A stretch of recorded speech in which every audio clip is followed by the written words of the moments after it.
Hello, and how are we going? Sorry, okay, there we go. How are we going? Now, you can watch this video. Oh my gosh, I know I keep making the music stop. There's just kept being things popping up on my screen that I had to get rid of. You might be watching this and going, why Pillars of Eternity? Why is this game the one you're playing? And then you might be going, oh, you know what? I know why this is the game you're playing. Wow, that music's getting somewhat loud. Well, I don't think you do. I don't think you can know why I'm playing this. I think the classic reason you would think is, oh, Avowed just came out, which is set in the same universe as Pillars of Eternity, I believe. So it's like, that's why you want to play Avowed, and so you're playing Pillars of Eternity first. That's not the reason. And I don't know anything about Avowed other than that. And I'm not thinking about Avowed. I don't know if I'll ever play Avowed. And I'm not playing this necessarily fully because I'm like, oh, this is going to be an awesome game or whatever. I don't know how good it'll be. I've heard it's good, but I don't know. I have no idea if this is going to be my kind of game or not. I've liked CRPGs in the past, but I haven't played a ton of them. I've played a few, and I've liked them in varying levels. So we'll see if I like this one. The reason I am starting Pillars of Eternity, and I want to emphasize starting. I don't know if I'm actually going to be continuing to play this game. Right now, I just want to start playing it and see how it is. The reason I want to play this game, or at least try it out, is a friend of mine. Well, as some context, I play D&D with my friends every Sunday, and we have a YouTube channel called Dice Dice Revolution where we stream ourselves playing D&D every Sunday. My character in our D&D campaign is a character which is essentially a wizard, but an experiment went wrong essentially, and his body was had two souls that merged within the same body, and so it's basically one body that houses two souls, and I switch back and forth between those two characters within the same body. It's a character idea that I think is one of my most creative character ideas I've ever come up with, and there's a lot of crazy shit that I do with it. And then a friend said, hey, that character that you've got, in Pillars of Eternity, like, first of all, have you ever played Pillars of Eternity? And I went, absolutely not. Never even seen a single second from Pillars of Eternity. And they said, well, there's a character in Pillars of Eternity that is basically exactly the same as or very, very similar to your character. And described many different similarities that there were. And I went, what the fuck? That's insane. I have to check this out. And so I added it to my wish list. But then I was also like, but the game kind of looks good. So I also want to check it out just because. So that's what I'm going to do. I'm going to play a bit of Pillars of Eternity and see if it's my sort of game. I have no idea if it is, but it could be. And I just finished Metaphor ReFantazio, so I got some time. So let's do it. Now, the easy difficulty requires minimal micromanagement and easily forgives mistakes in combat. It is strongly recommended for those who are new or recently returning to real-time party-based RPGs. That sounds like it's right for me, but let me read this. Normal difficulty requires strategy and efficiency, but forgives a few mistakes in combat. It is not recommended for newcomers to real-time party-based RPGs. Interesting. Hard is suited for Infinity Engine veterans who are looking for a challenge. Survival requires micromanagement and optimization of stats through item spells and abilities. That sounds like it sucks. Path of the Damned difficulty. Enemies receive a bonus to most stats and encounters have many more enemies. This option can't be changed in-game. Okay, so that is the... Okay, I see. So, and then story time is literally you're barely playing the game. Now, normally, I just choose the normal mode in games, but it seems like it's saying here, it's strongly recommended for those who are new or recently returning to real-time party-based RPGs. Honestly, a decent amount of the CRPGs I've played have not been real-time, so I probably will just go easy. But it said this can't be changed, so I imagine that if I'm on easy or normal, I can change that in the future. So if I'm playing easy and it doesn't feel fun, it feels like it's too easy, then I'll switch it later. But let's do it. Also, I mean, I kind of want to like somewhat, like I think you can create characters and roleplay in this. So, I mean, it's a CRPG. I hope you can roleplay. So I kind of want to see, like, think about what kind of character I want to play.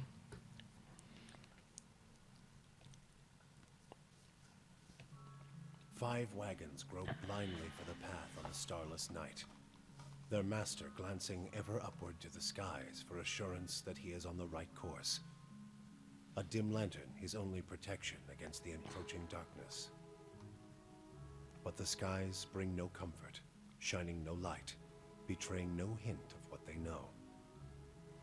The caravan carries travelers bound for the frontier hamlet of Gilded Vale, you among them, where a local lord has offered land and wealth to settlers from abroad looking for a fresh start.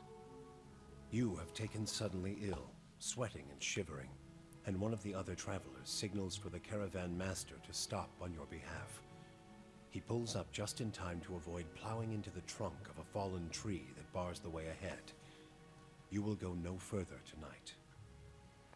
Can I scroll up? There was like one bit that I wanted to see again, but I can click replay. Five wagons grope blindly for the path. The thing that I was curious about. Their master glancing. The caravan carries travelers bound for the frontier hamlet of Gilded Vale. A dim lantern, his only protection against the encroaching darkness. Okay, understood. All right. This is early in the game. I think early in the game, I need to try to make sure I'm at least understanding the concept of the game. Male or female? Definitely female. I always play females in games, or almost always. A woman's role in Eoria is largely dependent on where she is from. In the Ada Empire, Vailian republics, and the Direwood, women occupy many domestic, educational, and organizational roles. They are the primary hunters, soldiers, and leaders of their tribes in Nassatak, in Air Glanfarth, and Ixamitor. Women and men have more fluid social roles. In all societies, there are exceptions to the rule, and women can be found in a wide variety of stations and professions. Nice. I just want to see what... I'm not reading this one out loud, just... Okay, it's very similar. The women one is more detailed. Okay. Humans, commonly called folk, are the most common race in Direwood. The Ada Empire, Old Valia, and the Valian republics. Though not as large as the towering Ormawa, humans are known for their strength and willpower. The mighty Aumaua are the largest of the Kith races and are commonly found in or near oceans. Though not truly aquatic, they have an affinity for water, and many of their civilizations, such as Rautai, are based on naval dominance. They are known for their unparalleled strength. Kind of cool design, honestly. Dwarves. By virtue of land covered by nature of colonies settled, dwarves are the most well-traveled race in the world. They're commonly found in the Direwood, the Vailian republics, and almost any colonized land. Dwarves are known for their great strength and tenacity. Cool. Elves, classic. Elves, hang on. Interesting that they have in this default state, the elves are shorter. I always think of elves as being taller than humans. Only a little bit, but just generally that's what I think of. Elves are the dominant race in Air Glanfarth, and the white that wins... and are extremely... What the fuck? Is the white that wins a place? Are extremely common in the Direwood. Oh, you can highlight these. Jesus Christ. And Ada. Elves are known for their speed and intelligence as well as commonly isolationist nature. Sounds like elves. Orlan. Orlans are the smallest of the Kith races, though many cultures don't consider them to be civilized at all. Also notable for their large ears, two-tone skin, and hirsute bodies, Orlans are commonly found in Air Glanfath, the examinable plains and parts of Direwood. They are known for their mental intensity and sharp senses. Godlike. The godlike are children of the Kith, civilized races, who have been blessed with physical aspects associated with the gods, though some do not consider it a blessing. These aspects may take many forms and often come with mystical powers. Aberrant head shapes are typical, and godlike are unable to wear protective headgear, as it's near impossible to find anything that fits because of their unusual nature and their inability to reproduce. Godlike are often viewed with fear and wonder. Wow. That is, like... That's so different to the rest of them. It feels like you're playing a different campaign entirely. Alright, well, things that are standing out to me... I think Godlike is too much. I think it's too much. I don't think I can do that. I'm not sure I want to do Orlan or Dwarf. I'm never really a fan of dwarves. Orlan seem like they're kind of like a fusion between like dwarves, half-orcs, and goblins. Like,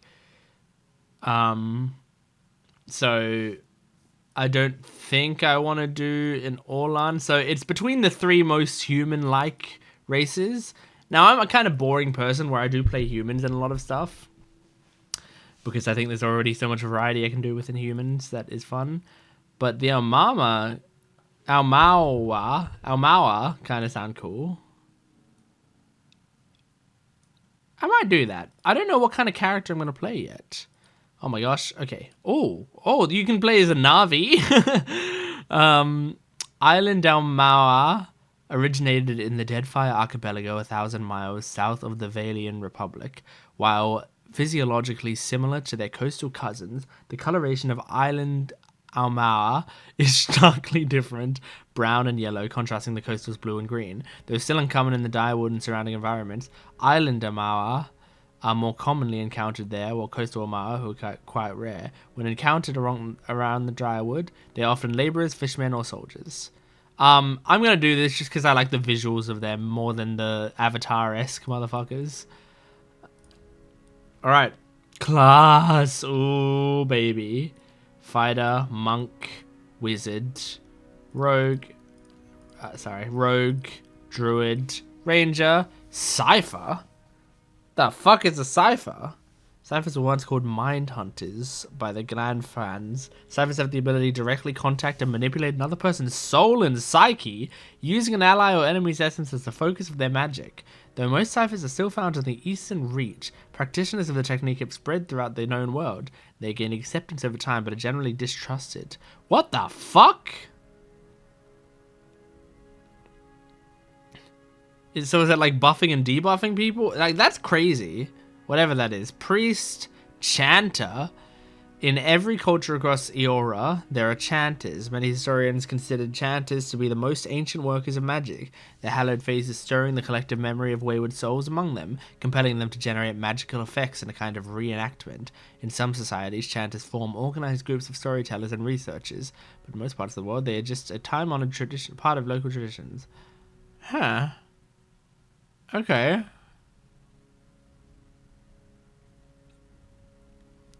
So are they kind of like a bard? Yeah, they're kind of bard-esque. Okay. Paladins and barbarian. Alright. Let me think about this.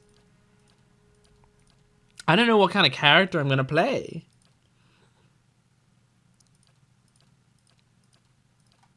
I want to play a character who is... Okay, let me think. You know what? I'll think about it while I go do something. Hold on. Okay. I thought about it. I want to play a... I don't know, sort of peppy, excitable Almawa who hates her own, family and people and culture so much that she left her island to travel the world to make friends with literally everyone else. That's the kind of character that I want to play as.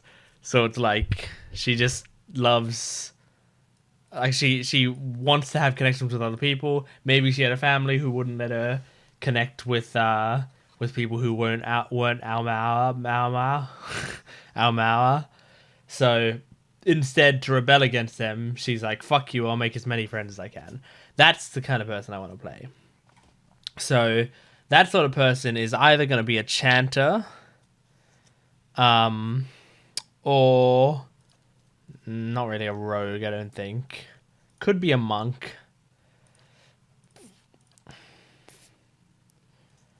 Like, chanter's pretty good. But sometimes it's not really that fun if it is kind of like a bard.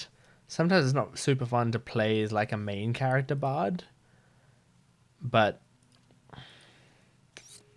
there could also be like ranger.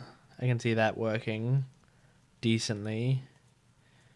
Druid, I can see kind of working. I think we will go chanter. Let's do it. All chanters can continuously speak chants made up of magical phrases.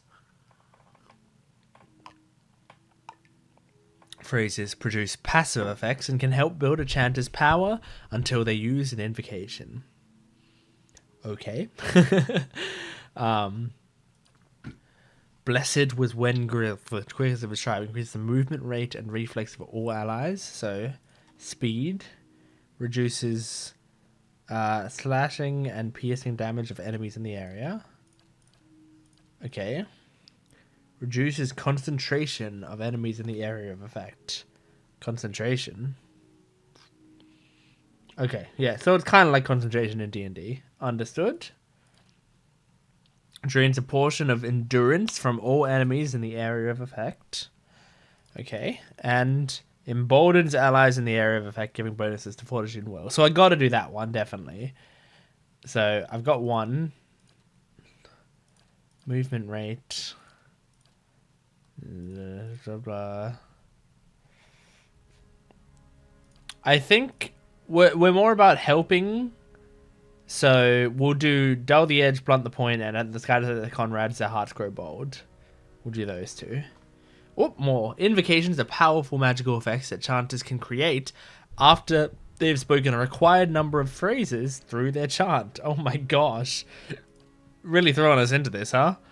Calls beyond a shroud and summons a phantom to fight for the party. By the way, normally when I'm doing videos and stuff, I'm normally so much more energetic and active and you know, practically yelling.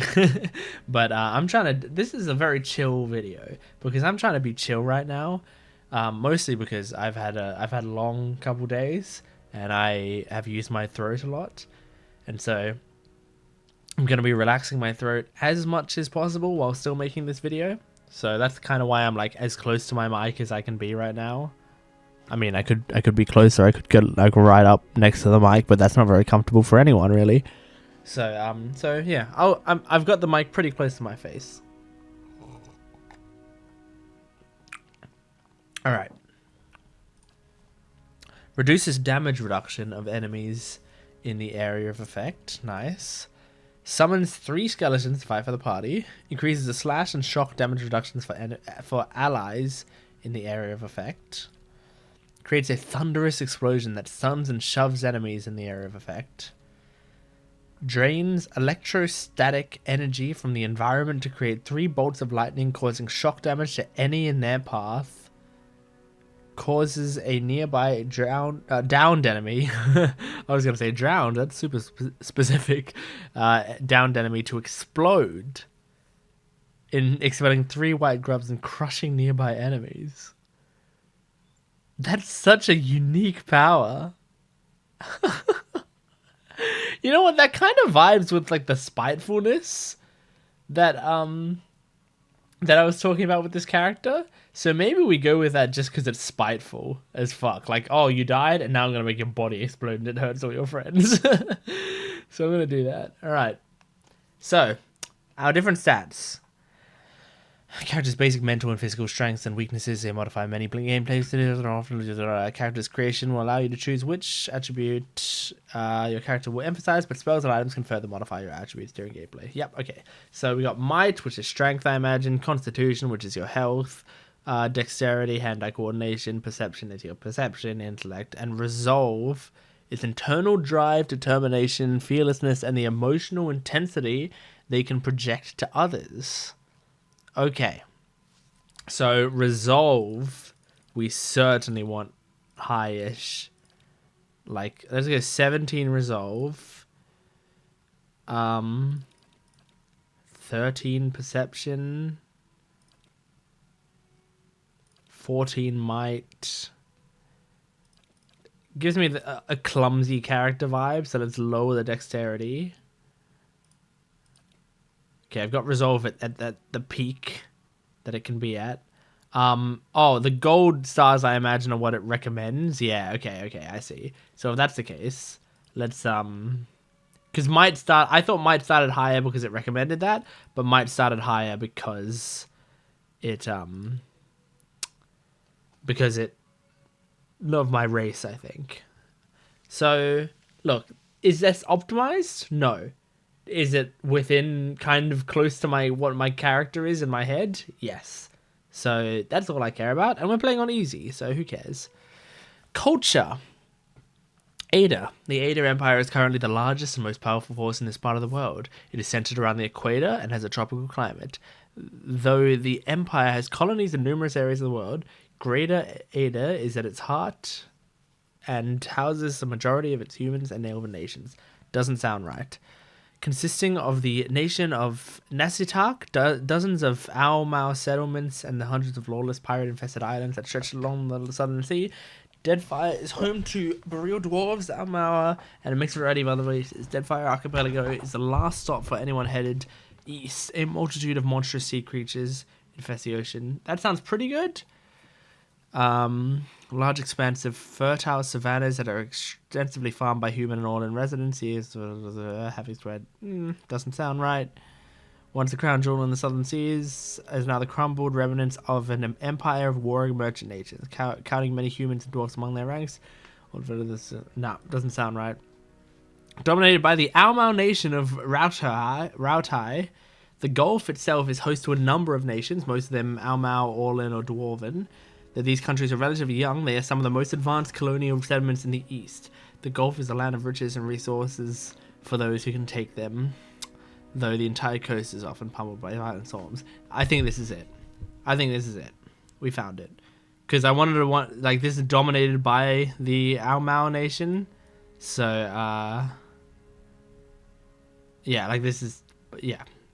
Yep, we got it. Background. We're probably closer to a drifter than most other things. Oh, hang on.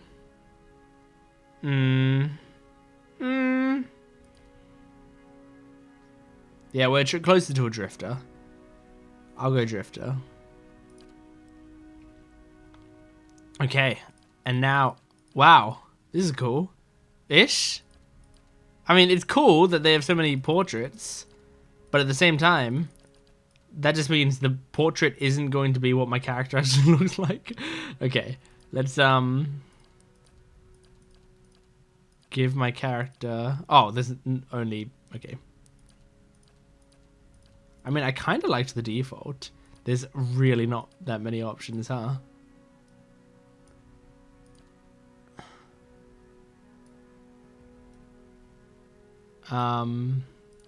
Yeah.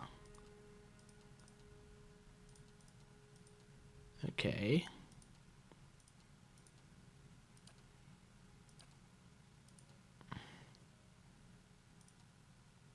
No, actually, yeah, we wanna go like sort of pink-like clothing, if we can. Skin, I kind of liked the. Oh, that's changing the facial. Oh, I see. Okay, I mean, I guess you can lighten that up a bit, just so I can see your expression a bit more. Hair. Yeah, that's better. Now we're cooking. Wow, you can't choose facial hair because they're female, I imagine. Okay. Feisty? I've got this. Let's go. Nice and slow. Nope. Watch and learn. Show them how it's done. They won't see me coming. What is it? No. Leading the way. Silence surrounds me. I'll lead the way. Death to our enemies. Shh. I'm here. I'm flattered. Oh. Yeah! I'm here. I'm flattered. Stand together. Shh. Okay, it's either benevolent. I've got this. Let's go. I think it's either benevolent or feisty. Shh. Just say the word. I shall lead us. Not cocky, not mystic, Easy now. not noble. Well, now I am Not leader sinister. of the group. Hey there. Watch and learn. Probably not Let's go. smooth. Nice and slow. No, not stoic. Yeah. I'll lead the way. Let's go. Shh. I'm here. I'm flattered. It's got to be benevolent, I think. Interesting. Oh, I didn't even think of a name yet. We're gonna name her. Let's have it be gent inspired, but she's not gonna be gent. She's gonna be Jess? Jez? Jesta? Jet Juice? Jizz? Nope. Jara?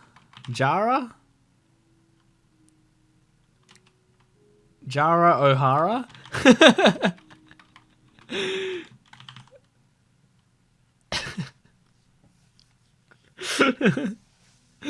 I mean, Jara O'Hara is pretty funny.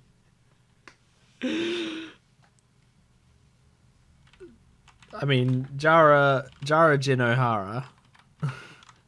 I think Jara O'Hara. You know what? I'm going with that. Okay, we've created Jara O'Hara. My Pillars of Eternity character. Journey to the Gilded Vale.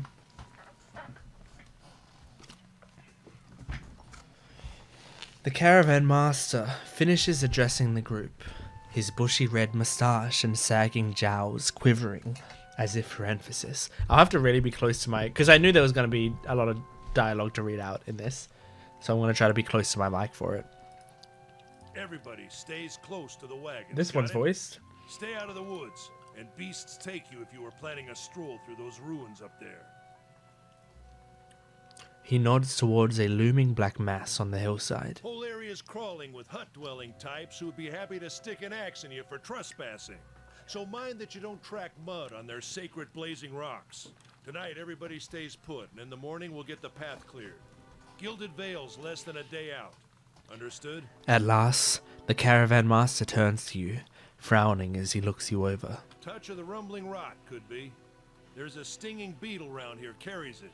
You'll be fine once it passes your innards. Okay, But you great. don't drink water, of course. Which case you'll be dead in a day. Okay, definitely drink water. There's a berry grows in these parts, small and pink, called a springberry, about the size of a fingernail. Give you cramps if you eat it, but the frontiersmen make a tea from it. Calms the insides. Should get you through the night. You might check around, see if you can find some. Meanwhile, I'll see if we can scare you up some water. Okay, yeah, I really need water, dude. I know you want to hunt before it gets much darker. Odema See about refilling our water first. Got a sick one here. Odema looks over his shoulders at his assistant, a lanky, intense man named Sparfell, who carries an old sun-bleached bow. And then he says that. He nods in your direction. Sparfell nods and slides the worn bow over his shoulder.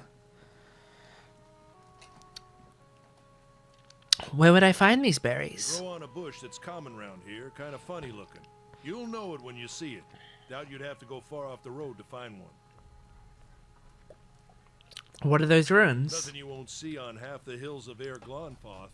Money to be made selling their knickknacks in Defiance Bay, if you don't mind getting stuck with Glonfoth and arrows now and again. They didn't build them, but I'll be the effigy if they don't watch them like a mother bear. Okay. you You know, there's like everyone makes the joke. There's like 1,000 skits online of this, but of like when you start a new fantasy series or a sci-fi series, and you're like reading the first few pages, and it's just like, you know, Davis opened up his Glimglam and looked down at it.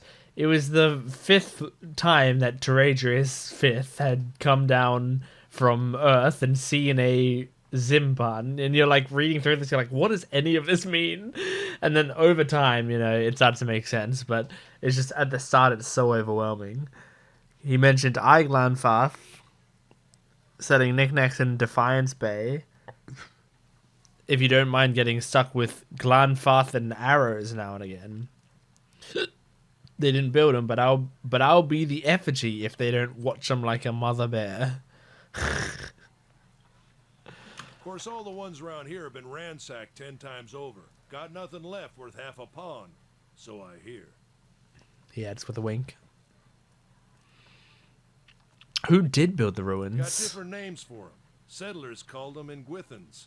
Nobody that liked them enough to stop them becoming ruins, tell you that much. Is it dangerous out here? Not if you hurry about your business, and not if the weather holds up. There's concern in his tone, but he does not elaborate. What kind of weather did they get out here? This time of year, rain mostly, and wind. But there's a different kind of wind out here time to time. Locals call it a Beawick. Beawick. Born out of the ether, the spirit's path.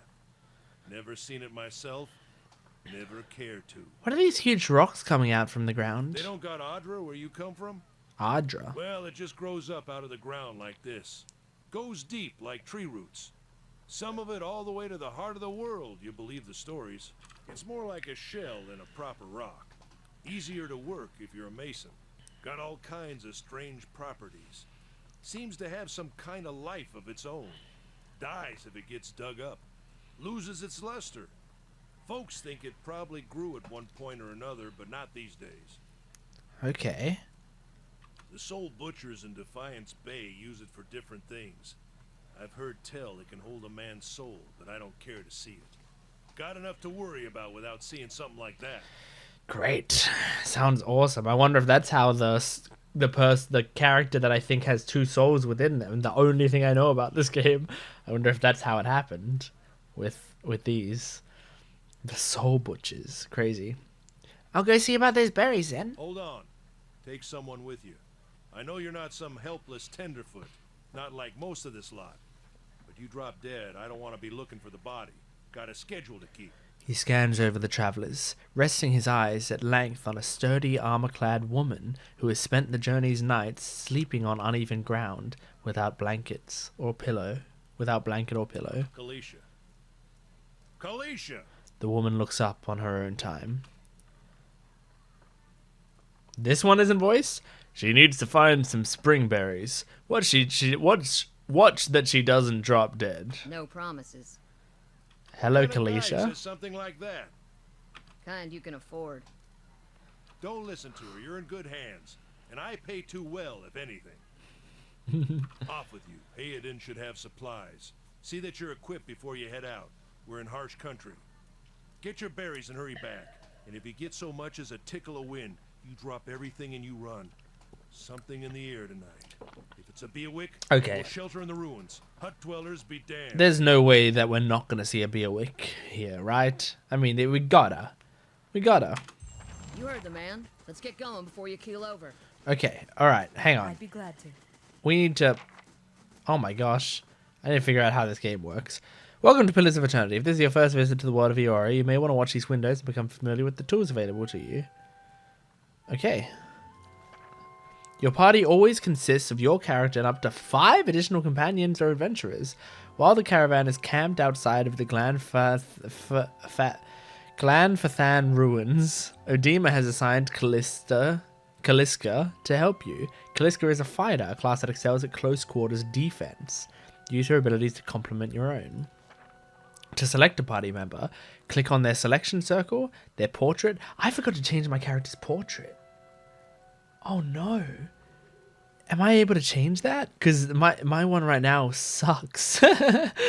Because I forgot. I was too distracted by other shit at the time. Oh god. To select a party member, click on the selection circle, their portrait, or press the number button that corresponds to their position in the party, starting with one at the left. To select multiple party members, click and hold it anywhere and drag over the circles that you like to include, like that. Like you're playing Sims or some shit. To move selected characters, click anywhere on the screen where your cursor is a circle with 4 wedges. Yep. All selected characters will path to the corresponding position in formation. If you see a red circle with a slash through it, you cannot walk on that part of the map. Okay, so if I walk normally, she doesn't follow.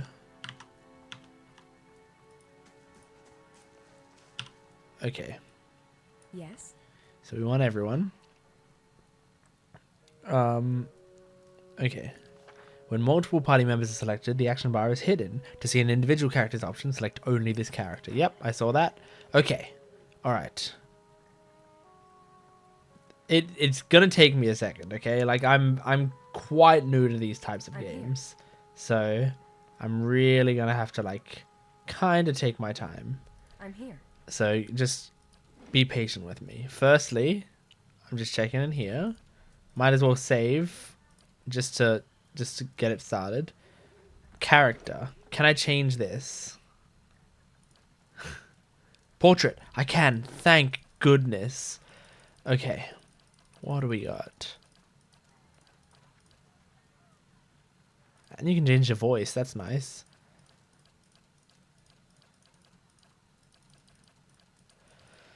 Let's see what we got.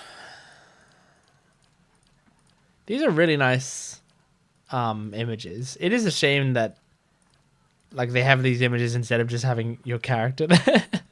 You know, like you create this custom character and then you don't even get a portrait of what that character actually looks like.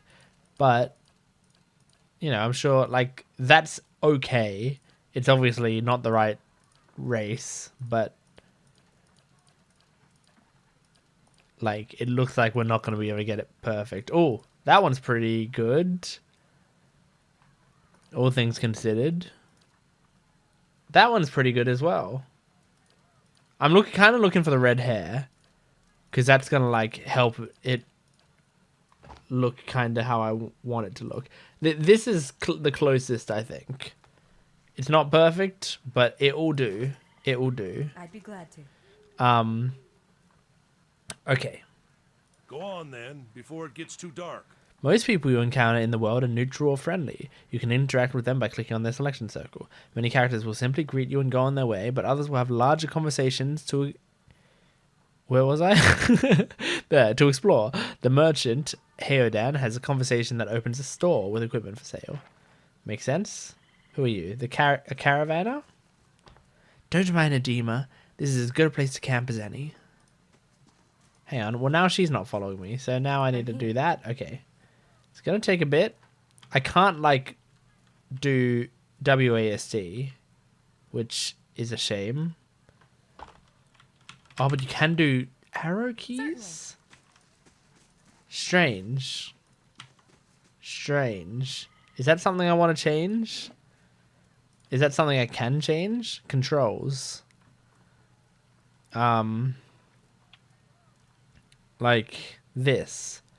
So let me go left, right, up, down. Okay. For now, that's way better. Oh my gosh. That's so much better. Normally I try to keep things on their default controls because, like, I don't know what the game's cooking. But, like, I feel... I'm not going to have my hands on this side of the keyboard. Like, who's going to do that? Caravan life doesn't agree with you, does it? You look as raw as that merchant, Heodan. It's best not to wander alone, especially so near the ruins. Okay. Yeah, I'm really taking my time. I understand that I am, but it's on purpose. All kinds of beasts in these woods. And then you have the tribes. Anyone need supplies? I suppose you wouldn't know much about the Glan... That voice, was that Sam Riegel? You really don't look too good. Udim was right to stop. Listen, are you Sam Riegel? You see a man wearing simple but mostly neat clothes. He's transfixed, however, by a ragged tear in the seam of his tunic. Brought a whole wagon full of goods to sell, but not enough shirts for the road. I'm like 80% sure that's Sam Riegel. He scratches one cheek with his knuckles. It's covered with uneven stubble, as if he hasn't quite gotten used to shaving on the road. Say, is there anything you need? I've got some basic traveling supplies for sale if you'd like to take a look. Okay. It's moved up to 90%. Like, it sounds so much like him, but I gotta look it up. Hirdan Voice Pillars of Eternity. I spelled everything wrong there. Sam Riegel. Got it. Done. Who are you? I'm a trader, originally from the Adir Empire, but I've been trying to establish new business out here. Life on the road has brought some unexpected challenges, to be sure. And I'm sure you've noticed how prickly the locals can be. But we're here to make the most of things, right? Okay, I'm trying to roleplay my character, right? With an outlook like that, I'm sure you'll do well. We'll see, I suppose. I'm just trying to do right by my family. You now have one rank in a disposition reputation. These reputations represent how people perceive your personality throughout the world. Even seemingly nasty reputations will be favored by some people, and benign reputations often bring out the worst in certain people. No disposition is inherently good or bad in Pillars of Eternity, but if your main character is a priest or a paladin, you must be careful not to misalign their dispositions with what is favored by their deity and order, respectively. For the main character only, their dispositions will modify the effects of the holy radiance for priests and faith for paladins. Yep, okay. Something else you need? Looks like we're settled for the night. I'm role playing as someone who's like really caring, so like really cares about him. So, why'd you move all the way out here? Because it seemed friendlier than Raed Saris? My brothers took over the family mercantile business a few years ago, and there wasn't enough for me to do back home. I moved out to try and expand. Direwood is a former Adir colony, so it seemed like a good place to start. And as much as I admire the Reed Saren's work ethic, they've always struck me as a little fanatical.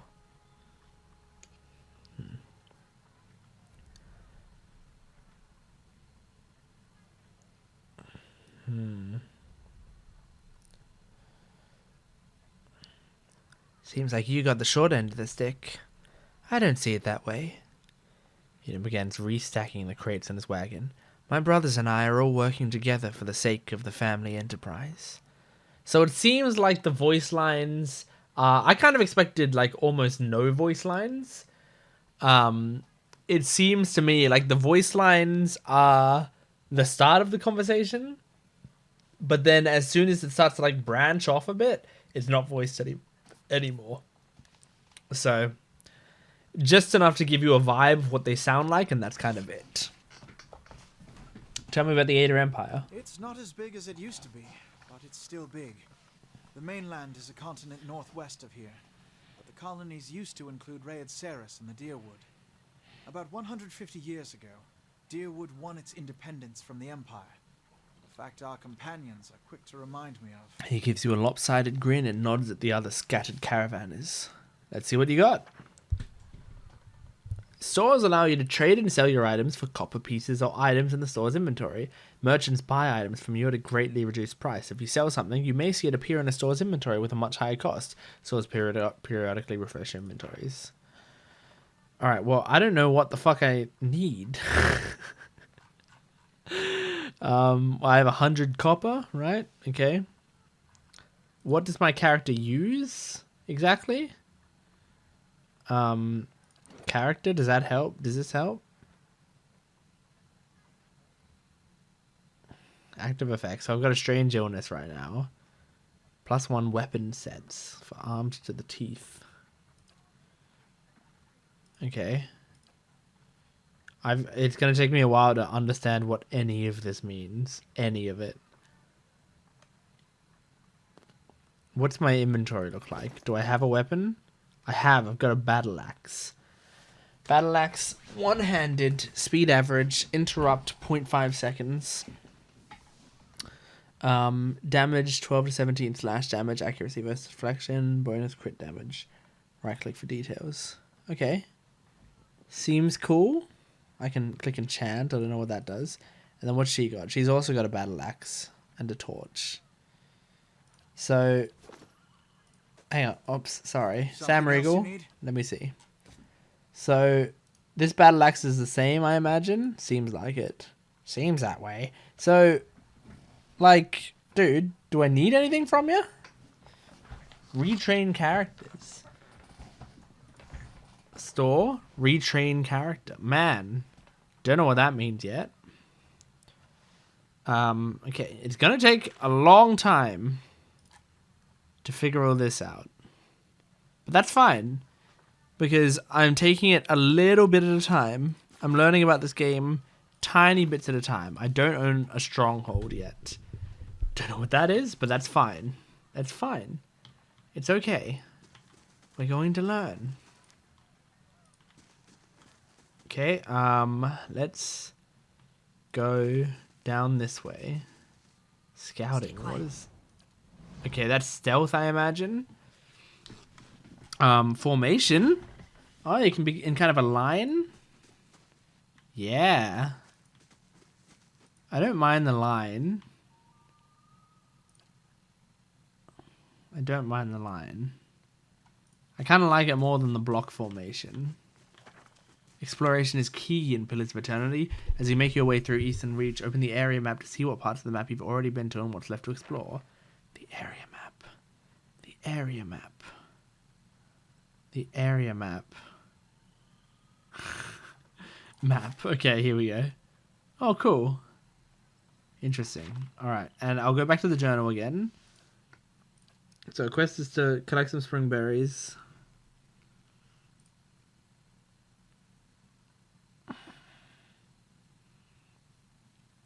They grow on a distinct bush. It doesn't really tell me much more other than that. Quietly now. Oops, I paused it. That's what I did, I guess. Scouting mode is used both for stealth and for finding hidden objects like traps and secret containers. While scouting, your character's selection circles will start to fill with yellow when a character is starting to detect them. Okay, yep. Yep. Ability to find hidden objects based on the mechanic skill. Higher mechanic skill allows them to see... Okay. Moving towards a character accelerates how quickly they'll detect you. Okay, got it. Alright, so I think that happened because I clicked Alt. Yeah. Alright, understood. Well, that's not the distinct bush, I imagine. So let's keep moving. There's a dude over here. Who is it? Sparfell. I'll have your water soon enough. Stream's not going anywhere. Is that Travis Willingham? Hold on. I feel like also one of the voices might have been Laura Bailey. Is this game purely Critical Role voice actors? Sparfell. Wait. Oh no, that's that's Patrick Sates. There's a grove nearby. Yeah, of What course. you're looking for. Of course it's Patrick Sates. Like I think I just thought Travis Willingham because I just heard Sam Riegel's voice. But no, it's Patrick Sates, who I normally recognize Patrick Sates instantly, and he's doing the exact same voice that he does for characters like Endeavor and stuff, so of course. Of fucking course. I'm embarrassed about that, honestly. That's embarrassing for me to get that wrong. Okay, what do we got? I don't know, like... Oh. Can I kill this guy? Maybe I could have, but not easily. Did someone die here? Travelers, maybe? Or looters? Or bandits? Bad sign, any way you figure it. The corpse was cold to the touch, and a ripe smell wafts from it in its putrid waves. A dark, crusted bloodstain besmirches its simple linen clothing. Okay, what do we got? Leather armor, which seems worse than my leather armor, When an attack hits, there is one primary means of mitigating damage reduction. So DR is damage reduction. Okay. Okay. So yeah. It just seems bad. It just seems like worse armor, but I'll take it for now. And a lockpick, which it does what I imagine it does, which is pick locks. Nice. Alright, we got our first loot.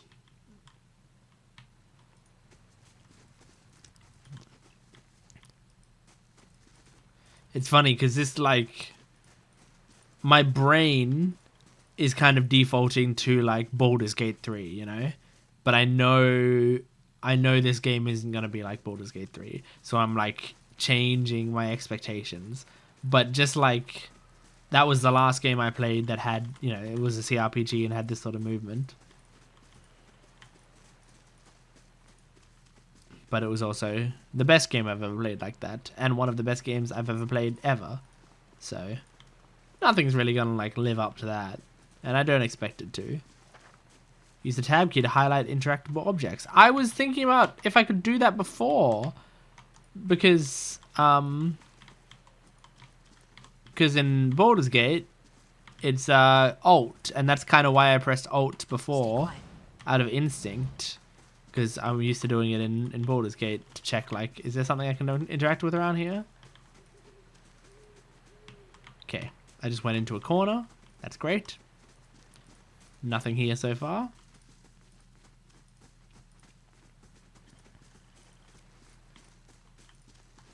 This is recent. Not good. The footprints around the campfire are indistinct and may have been here for days or longer. There's a bottle. Got some beer. Nice. I'll take some beer. Appreciate the beer.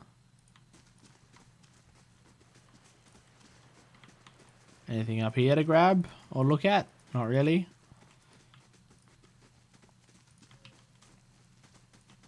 I'm looking for a distinct bush. A distinct bush. That's a dire cap. It's not a bush. Not a bush. Anything over here? Any bushes? Not a bush. No bushes. No bushes here.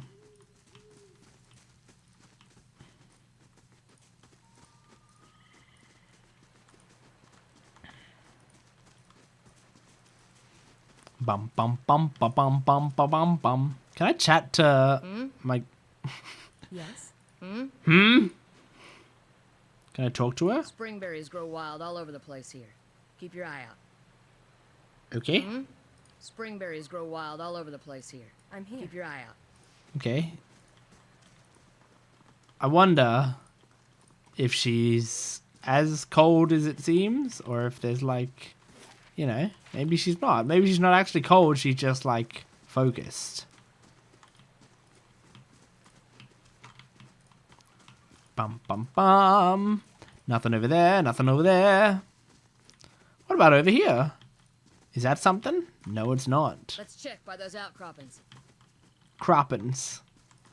Crave the feeling. Pillars of Eternity combat uses a pausable real-time system because you often manage more than one character at a time. It's a good idea to pause the game, issue orders, and resume real-time to see the orders play out. The options menu also contains many choices for automatic pausing when certain conditions are met, e.g. the start of combat. Okay. Would it like to tell me what sort of things I can do? Because right now, all I know is I can click to attack, I guess.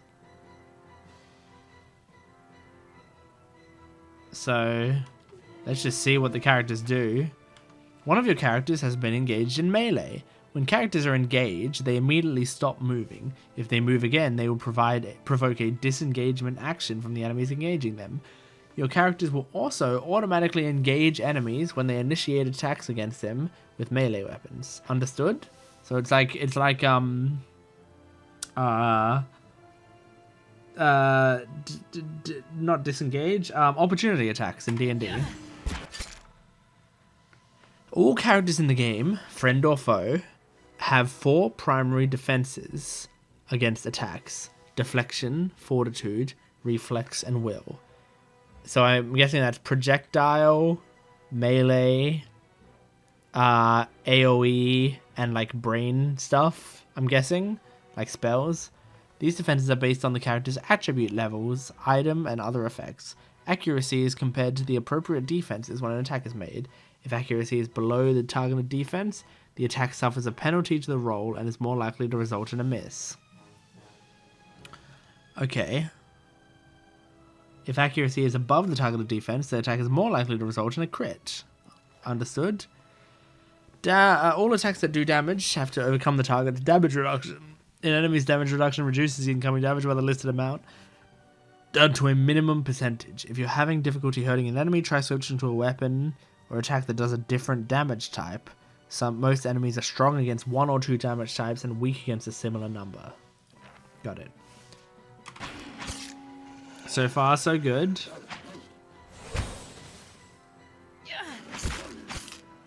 Okay, we're fucking this wolf up. You scored a crit. A crit is a better result than a hit, and they are more likely to occur when the attack's accuracy is higher than the target's defense. Attacks that do damage will do more damage on a crit. Attacks that inflict status effects will have greater increased durations on a crit.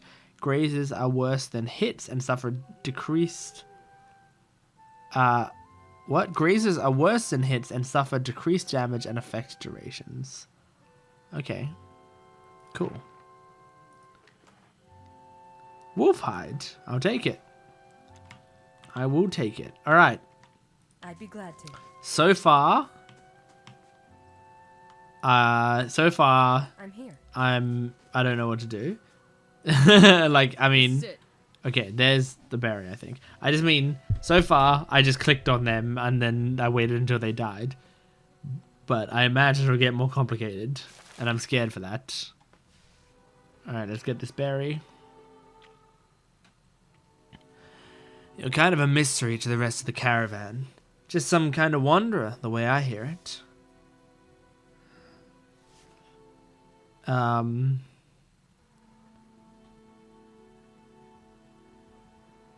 Okay, so this is because I'm a drifter. Interesting.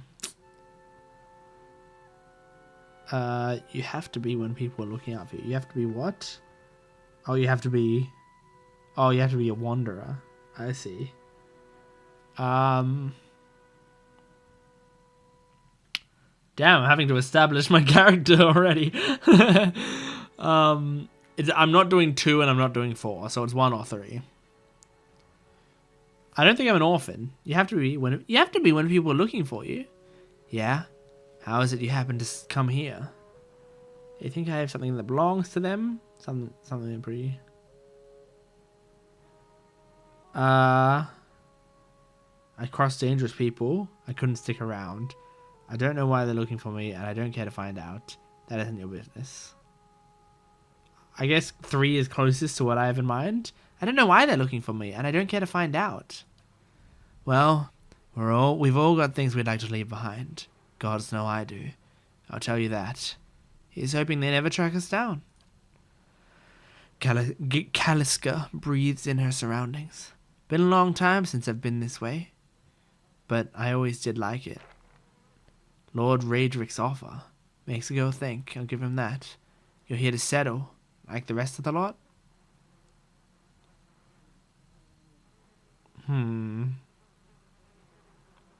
I hadn't given it much thought. No harm in that. Might as well see the place first. So you might have some other plan in mind for coming this way. I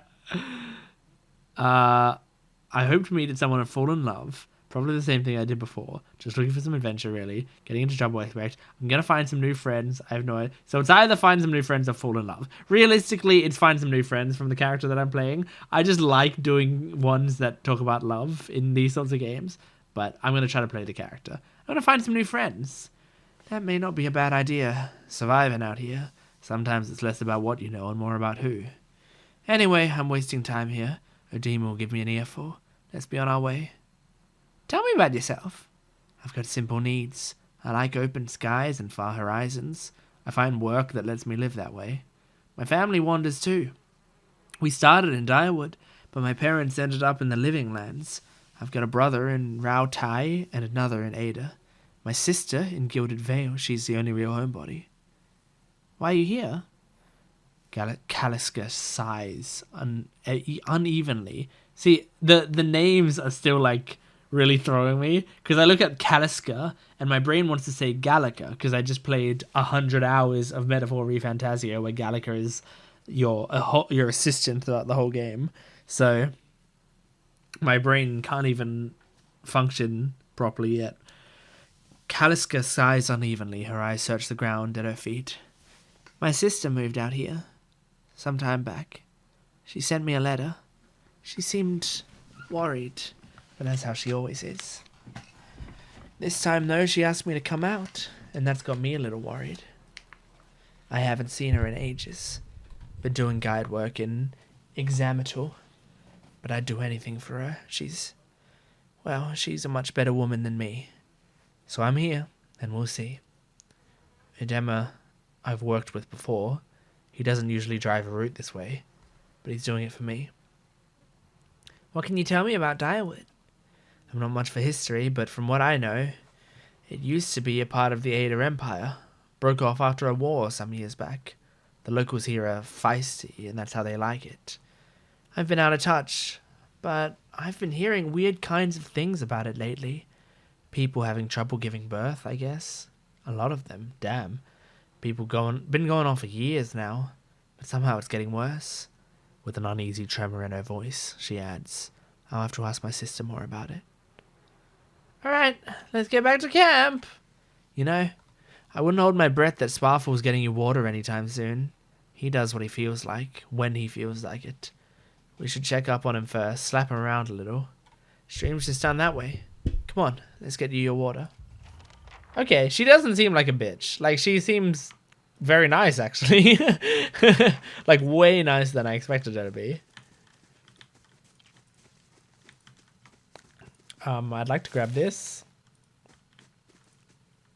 The path winds through a narrow canyon, back the way you came. Shouldn't stray too far. Okay. I won't then. I'll listen to you. Kaliska.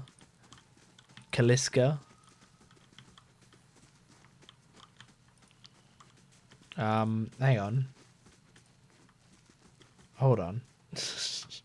We're trying to get back to the... We're trying to get to the creek or whatever, right? But we're not supposed to go that way.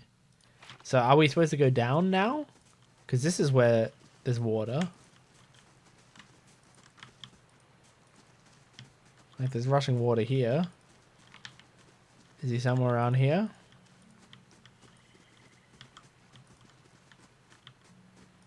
Hello? Is he somewhere around here? No, he's not somewhere around here. Okay. Oh yeah, you can speed up. That's kind of cool. That'll help me, like... What a surprise. Sparfle went hunting. At least he left the water skins. Come on. Okay, good. Found it. You crouch at the riverbank and dip your water skin into the cool water while Kaliska waits nearby, keeping watch. As you rise, you notice her look up sharply toward the tree line. You've gained an item, full water skin. Out of the trees emerges Sparfle. Also, this is how they're going to tell some story. One of the guides, barely discernible in the dim moonlight. He no longer carries his bow, and there's a strangeness to his gait. His stride wobbly as he moves toward you with labored breath. Sparfle, are you all right? Sparfle's toe catches on a rock, and he collapses forward in a heap. The feathered shaft of an arrow planted between his shoulders like an enemy flag. Damn. Who did that? Who are you? Ambush! Oh, shit. Okay. We're gonna have me. I was gonna actually have them go like 1 and 1, but I actually think it might be better to have them both focus on the same person, I'm here. and then we'll figure it out from there.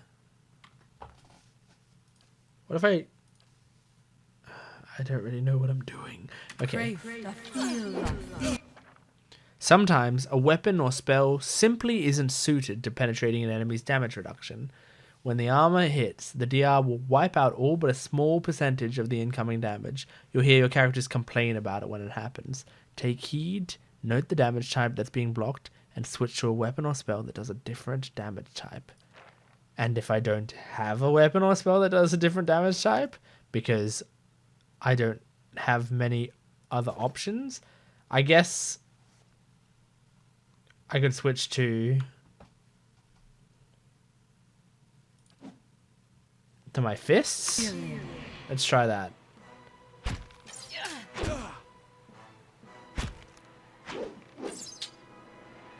Doesn't seem like it's doing great right now. Hold on. Okay. Oh my gosh. What you need? I mean, she just has, like, she doesn't have much either. Okay, let's have me, can I, like, walk around here? And then, wait, I want to walk around here and then attack, you know?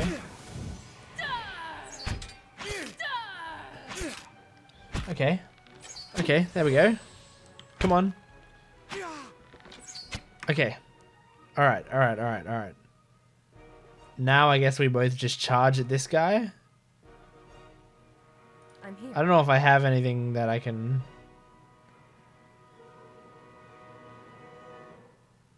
Expanding through and crushing nearby enemies. Okay, hang on. I have a plan. Let's run over here. Force him this way. Stop. Okay. I'm here. Hold on. Croak 10. I think I did it. I think I did it. I think I did 20 damage to him from that. I'm here. Can I do it again? Probably not. Okay. Now charge at him. Both of them, right? Charge at him. Go! We got him. Crave the field. Okay, come on, guys. Let's start doing some damage. We got him. Okay. Alright. Come on, we have to get back to camp. I did stuff there. It wasn't amazing, but I did stuff. I got a hunting bow. Glad to. That's good. Oh, was that searching both of them? And there's nothing on his body. Okay. Alright. Hey, we did it. And I healed up? Do you heal up after every battle? Like, I wonder. Uh-oh, there's more enemies. Okay, I think we're just going for him. Crave the field. Get him. Yes. Oh, that was a lot of damage already. We got this. Okay, he's dead. Can I check his body? Yep. Money. Hunting bow, hide armor. I've already got a hunting bow and hide armor. Of course, I could sell them. Let's carry them for now. Oh my god. People are already all dead? Is the whole fucking caravan dead? All around you lie the massacred remains of the other travelers, peppered with arrows and knife hilts, splayed and bug-eyed and filthy.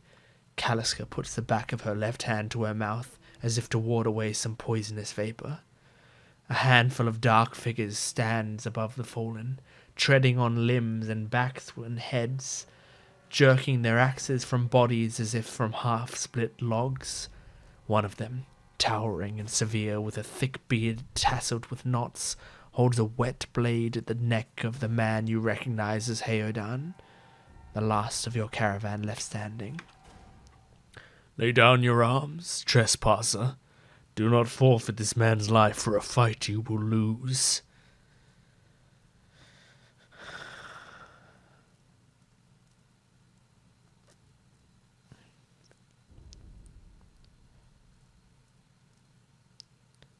Why have you done this? You have trespassed in places of which no mortal man is worthy. You are trespassers and plunderers all, and we will see this outrage avenged. So I say again, lay down your arms. Don't trust them. They mean to kill us all. Okay, so I can't do the might or the perception. I can do intellect, resolve.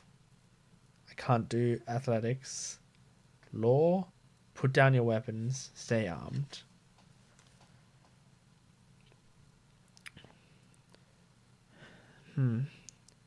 We're all innocent in this. Will you not listen to reason? We know the ruins has been entered. We have seen the footsteps, heard the echoes. Now you must answer to the gods.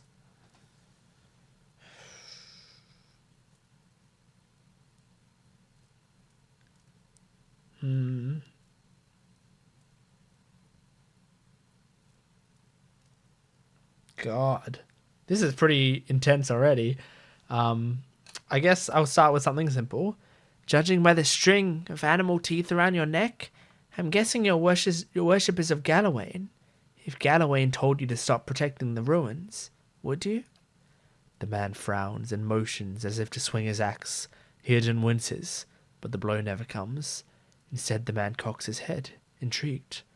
Of course, but he would not. It is by the command of all the gods that we can accept this charge. How do you know? Because it's consistent with their beliefs? Or because it's what you were told? The man glares. It has always been known to my people. I see. And what of Galawain's edict that weakness and age must be purged by youth and strength? You think Galawain would want some mouldy, crumbling stones to survive long after the builders have turned to dust? The man's nostrils flare as he fumes. He would not. He told us otherwise. I'm sure he did, just not you personally. But why should that stop you from killing innocents? Distracted, the man's grip falters on his axe handle, and he nearly fumbles it, affording Heodan the moment he needs to dodge out of the swing, which comes too late. Howling with rage, the man charges with you instead. Wait, that's cool. That was kind of a cool little... Oh, and we got Heodan met now. Okay. I want you to blind him right away. Okay? What you need?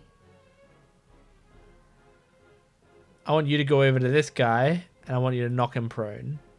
I'm here. And then I'm just going to come and help with this guy. Okay. I'm trying... Look, I'm trying to see if I can, like, fully understand this game and how best to do it. This is my plan. Knocked that guy down. Blinded this guy. They surrounded him while she's taking him down.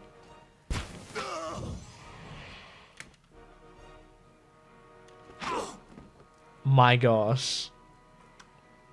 Pretty good, I think. Pretty good. Your enemy lies supine on the ground, unable to rise. His companions now silent among the other dead. His breath comes in wheezing, fitful gasps. He looks not at you, but at the sky above you. Forgive us. Barely audible beneath his choked sighs, a whisper of wind stirs the air. Ah, it's the wind! At this, the man's eyes roll back as he closes them. Good. Good. The gods are just. A queer smile crosses his face. I am ready. Also, I want to read this. Many spells and abilities in Pillars of Eternity have a limited number of uses. An ability that can be used a number of times per encounter will have all of its uses restored when combat ends. Oh. Per encounter. Abilities that can be used a number of times per rest. Okay, understood. The wind begins to swell, whipping around the camp, electric and volatile, upending pots and rattling tents like an angry spirit. You can feel it begin to seep beneath your skin, and where it pierces you, it feels as though it's rending you apart from within. Seated against a wagon wheel amidst the howling maelstrom, slashed across chest and bow, Odomir's body stirs, and with great effort he raises his sagging head, his eyes barely open. He looks directly at you. Get inside! Run! But I wanted to loot the bodies. Okay. Whoa.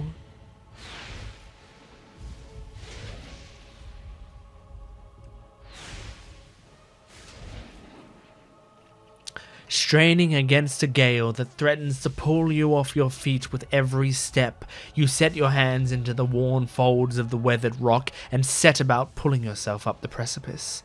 With a last burst of energy before your arms give out, you swing yourself up onto the ledge. Heoden trails behind, slowed by injury and delayed by early hesitation. As he nears the face of the rocks, one of the fallen attackers, who had been feigning death, lunges for Heoden and topples him onto the rocky ground. Restrained, Heoden lashes out against his fatigued assailant, but struggles to break his hold. They are close to you. Despite the wind, from your position, if you were to throw your weapon at the attacker, you would have a good chance at hitting your mark.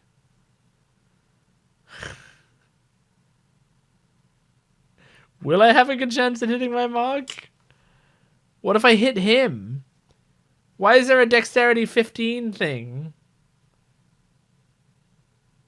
I guess I have to try it. My character's like well-meaning, so if I throw it and I hit him, your aim is true, and the hit jars Heoden loose. Lurching to his feet, Heoden clambers up the base of the rocks. As he nears the top, however, the wind flares, pulling him sideways and tearing one of his hands free. But diving out onto the hard rock, you manage to catch hold of it. Securing his other hand, you pull with waning strength, and it feels as though your arms will be jerked from their sockets. They hold just long enough for Heoden to set his feet and join you on the trembling ledge. There is a deep resonance to the swelling wind now. You feel it in the rocks beneath your feet and inside the cavity of your own chest, as though it would shake the marrow from your bones.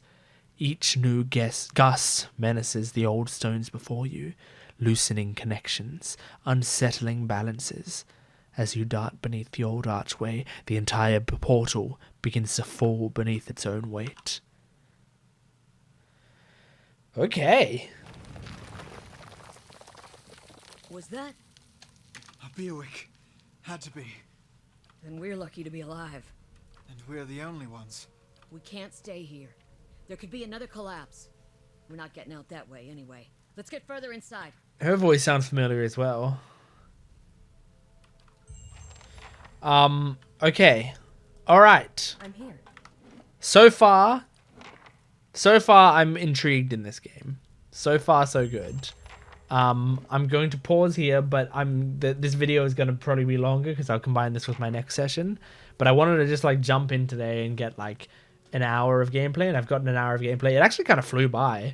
Like I'm nervous because it's like kind of complicated, but it also, I think I very, very quickly started to pick up on what the game's supposed to feel like.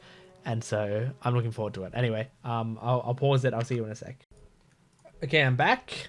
Now, sometimes a good barometer of like, am I enjoying a game is playing the game and then stopping playing the game and seeing how much I'm thinking about it or wanting to play it again, or if I watch the gameplay back, am I like craving it at all? I watched some of the gameplay back while I was getting ready to just put it in my editing software or whatever, and I thought, I really want to play this game again. so far, you know, we've barely done anything in this game so far, but what it's set up now, I feel like I'm vibing with it. So we are going to Absolutely. we're going to start doing this. A lower level of the ruins has been blocked off by fallen rubble. Let's make sure the mic is close to my mouth again. Luckily, my throat isn't hurting as much as it was yesterday, but I will still make sure the mic is close to my mouth for this game for ease of use. I'm just trying to figure out what the best... This is decent for now. That should be far enough. But what now? We look for another way out. Storm has to die sometime.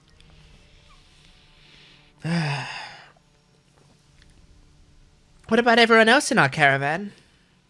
Kalika's lips press together and her chin rumples. Her voice is faint.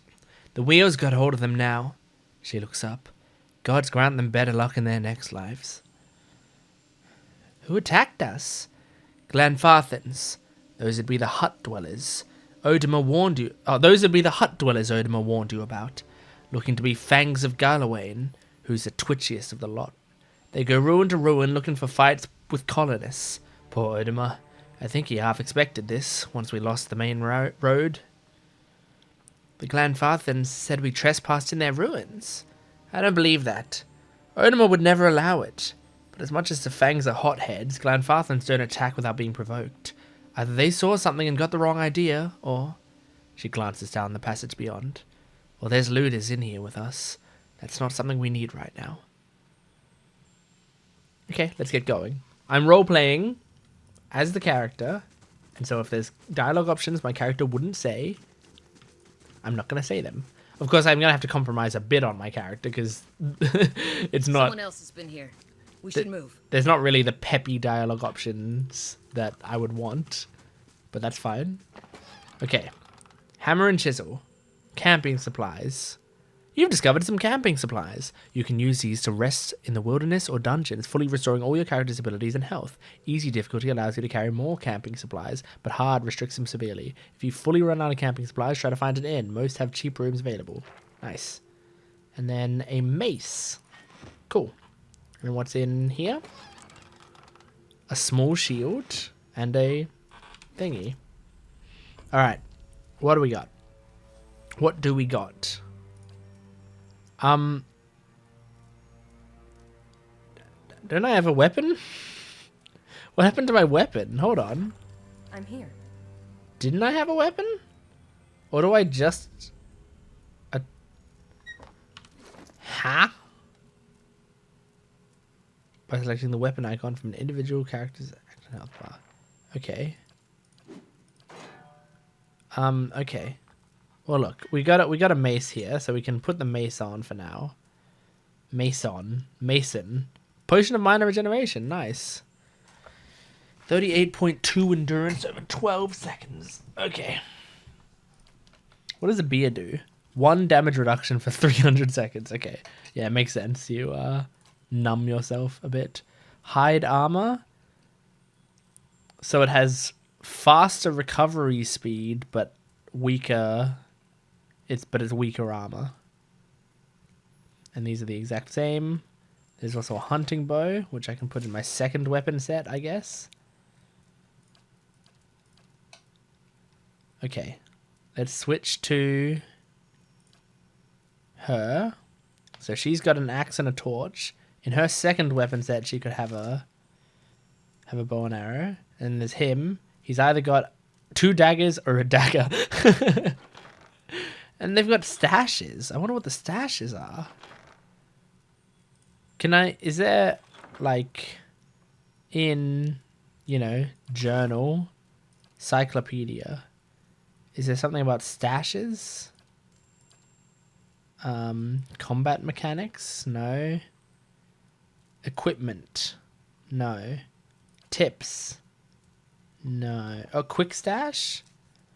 See also stash, here we go. That's in equipment. It was there, and I didn't see it. The stash holds all the player's extra items that cannot fit into the inventory of individual characters. The stash also holds special items like crafting supplies and quest items. What's the disadvantage of the stash? Why wouldn't I just put everything in there? Like, for example, if I put this in here, and this in here, and this in here, what's the disadvantage of that? What's the problem? There's got to be a disadvantage. It's gone.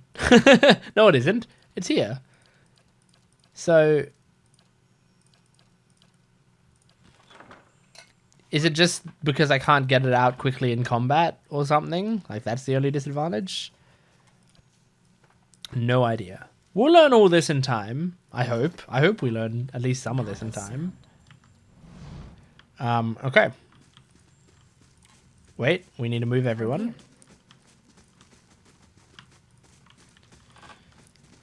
Beep-a-dee-dee-diddly-dee-dee-dee-dee-dee-dee-dee-dee-dee.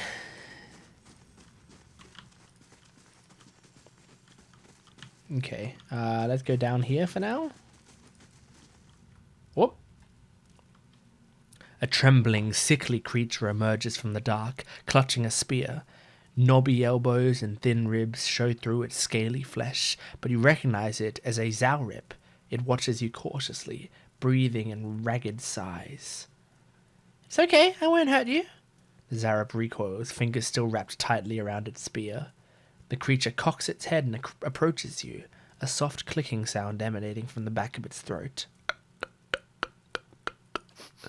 The creature sniffs around you and finds nothing of interest. It steps back and resumes its defensive posture. Stand still. The creature cocks its head and approaches you. Okay, I'll slowly back away. Is gonna let me go past it? Is this the sort of game I have to save scum in?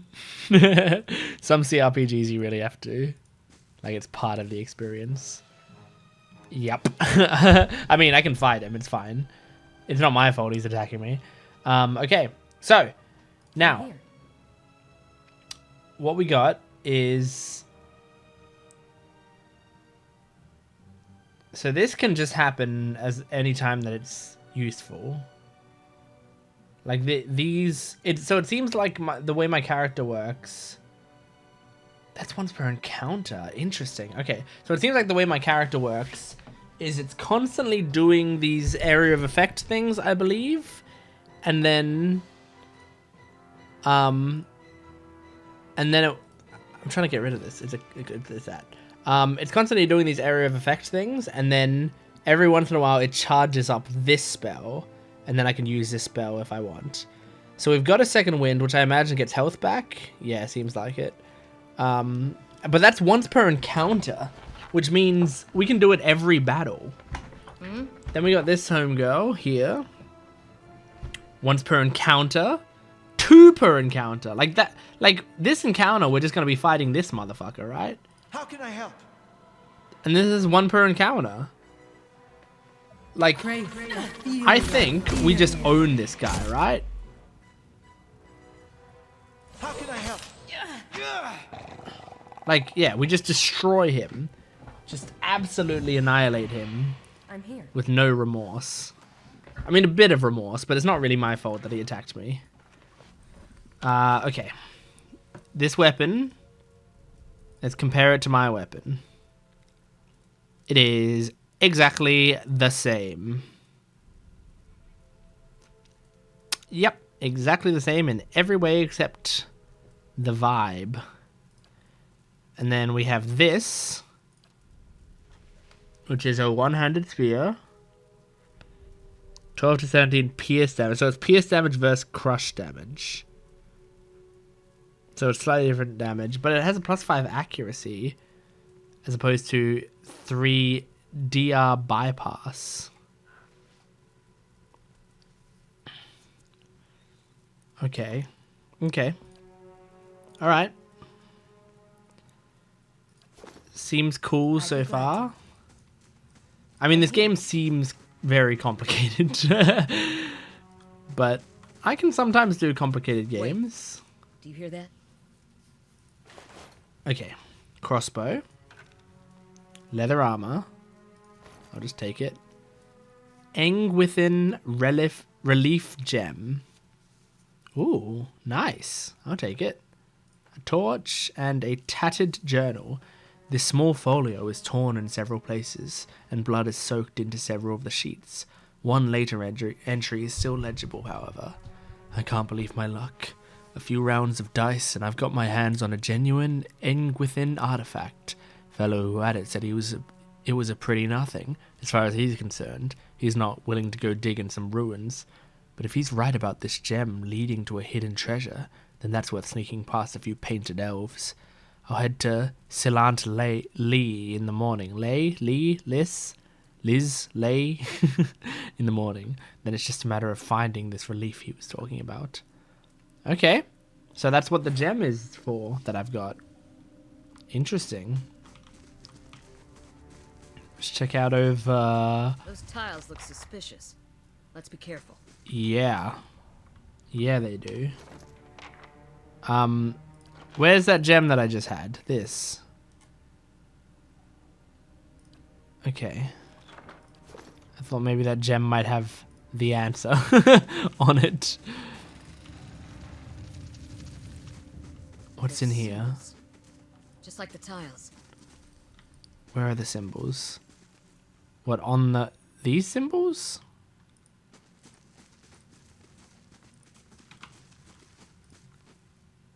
This mural must be ancient, yet the colours are still bright and vivid. It shows a procession of Engwithins from all kith races. Aumauer, I still need to know how to pronounce it. Elf, Orlin, Dwarf, and Human. They walk among pillars similar to the ones that span this chamber, each topped with a flame. Okay. A symbol of interwoven rings is inscribed on the pillar. An unlit brazier sits at its base. It could be lit if you had the means. Flames kindle swiftly in the brazier, winding their way upwards. Okay. So if you light them,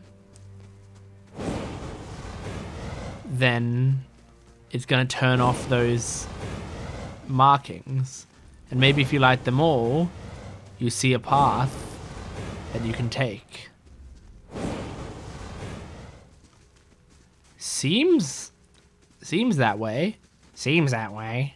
Let's see. It should just take me. Absolutely.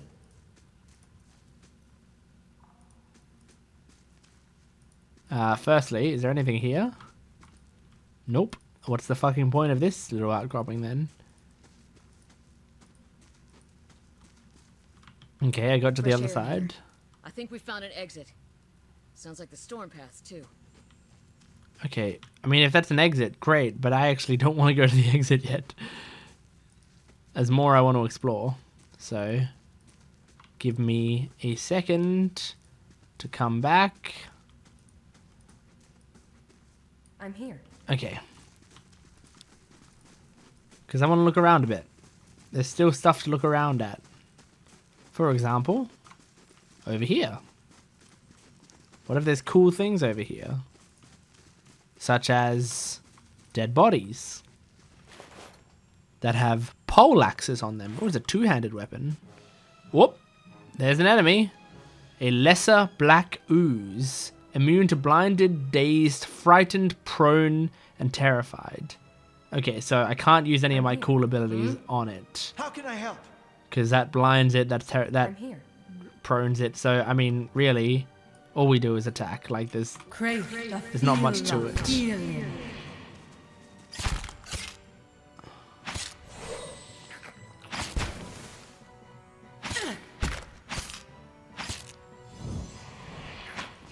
I didn't mean to do that.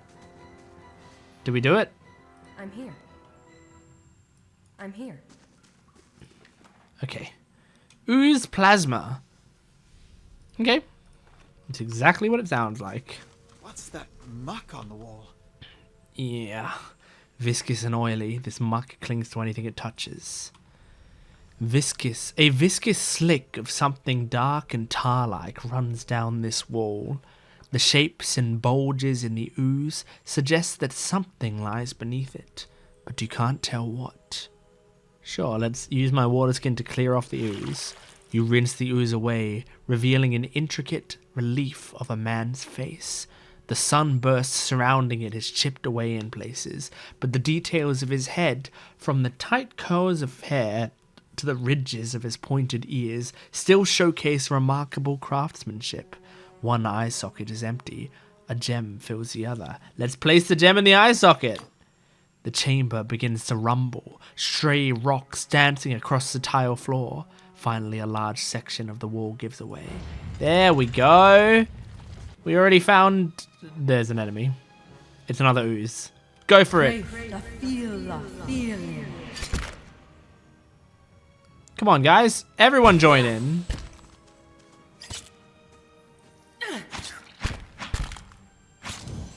We got it. Did we?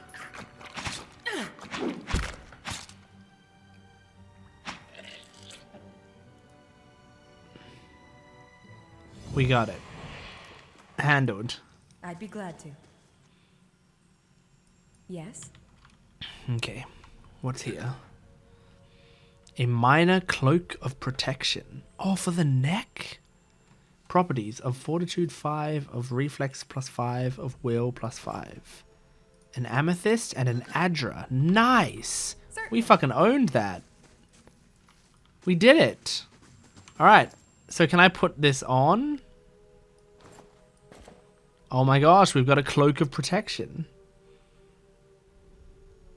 We've started to get loot, guys. We're on our way to success. Let me put a crossbow here. Can I just stash that away?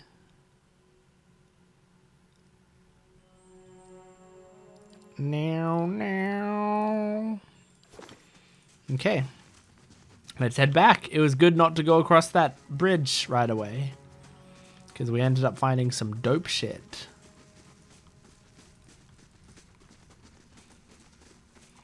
Maybe I do like the line more. I feel like maybe the box or whatever or the triangle wasn't all it was cracked up to be. All right, Scolder Whelp. Don't really know anything about him. So let's, I mean, first of all, we're all going to go attack him. But specifically, you're going to once again knock him down and you're going to blind him. Here we go. Knock it. What the fuck? There we go. Yep, you blinded him. We owned him. He's dead. Oh, good stuff. I'm here. There's nothing to grab from his body. Okay, fine. Fine. I don't need anything to grab from a body. Certainly. You think I care? That looks weak. Could be a shortcut. A crack runs along this wall from floor to ceiling. A light gust of air passes through it. Just push on it. Despite the damage, the stone looks heavy and solid. Send Kaliska. Kaliska pushes with all her might, and the cracks begin to spread. Finally, the ancient masonry gives way. The wall crashes down, revealing a circular room ahead. Well, that's good. I also want to cross that bridge. Scout ahead. See what's around the corner. You could? Okay, sure. The Eastern Reach is a dangerous place full of lurking enemies and carefully concealed secrets. Enables scouting mode to move stealthily and search for hidden objects like traps and secret doors. Okay, he's scouting. Oh, there's an enemy. Okay. Alright. There is an enemy. So now let's go back to these motherfuckers. Let's get her kind of in position. Yes. Let's get her kind of in position. But I want to see... Don't yell, dude. You're in... Oh, no. Oh, no. Just stay out of sight. Out of sight, out of mind. Hell yeah. Now watch. I'm going to have him assassinate this dude. You ready?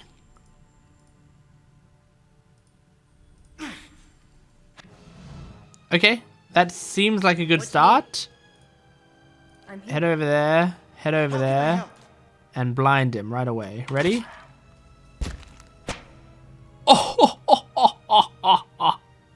We fucking blew him up. The voice lines Never know I'm here. in this game, they repeat a lot. I'm already starting to brace myself for hearing, how can I help? Yes. Every single section of this game. I'm here. I'm here.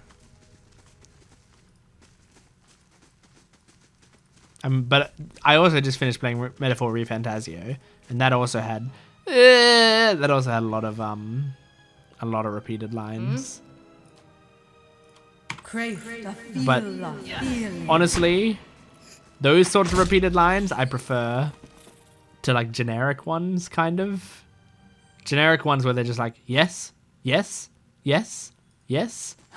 Annoy me more than I'm here. stuff like looking cool, Joker, in Persona 5. Oh. Well. I guess I figured I just went both ways in my efforts to How can I help? in my efforts to really get the most out of this game. I kind of made some of my shit unnecessary. I'm here. Okay. Let's go over here. Bats as large as chickens are strung in the web. Bloodstone, nice. I'll take that. And a rapier. I wonder if the rapier is any good. Okay. Rapier is fast. Does 11 to 16 pierce damage. Accuracy first. Deflection.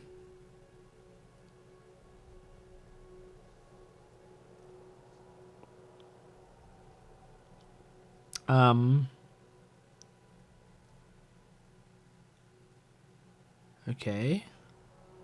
There's damage reduction. I'm just like, I'm reading all this shit, you know?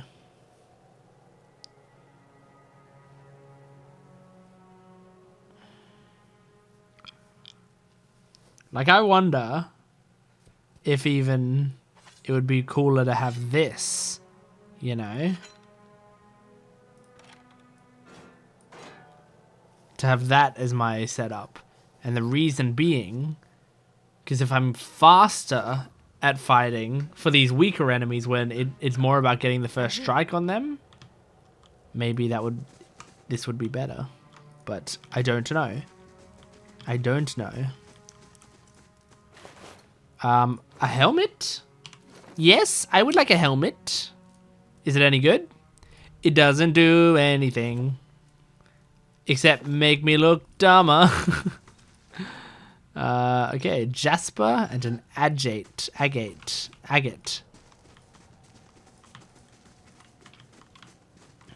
Let's leave. Okay. We've explored a tiny dungeon. And it was fine so far. Nothing incredibly innovative yet. 4 figures stand before an otherworldly apparatus, an ancient structure of chiseled adra and metallic veins, ominous and looking like a silent observer. Standing motionless in their midst is what appears to be a human body, colorless as stone or ash. The other figures gaze upon it in what might be contemplation. From your vantage point, you are well obscured from their view. The figure closest to the machine stands out among them. A thick grey beard frames a face otherwise hidden behind a metal mask. His faded robes are embroidered with a runic language unlike anything you've ever seen, and he wears a strange black headdress with 2 protrusions that jut out like the wings of some malevolent creature. Oathbinder, bear witness, and see this man has kept his word true to his last breath, full to his blood's last drop. Guide his soul, queen that was, and regard it among your favored. Let his life by the key be his confession. Let his death by the key be his absolution. May he walk the world ever free of the crushing weight of the book. Your brother has done his part, and you have seen the power of his contribution. I will accept no further hesitation from the rest of you. In the sight of the queen that was, will you fulfill the oath? Will you take your place beside your brother in the endless esteem of her memory that is without flaw? Step forth and be assured of the great worth of your life's course. Are you saying let it turn me to stone? Because no thanks.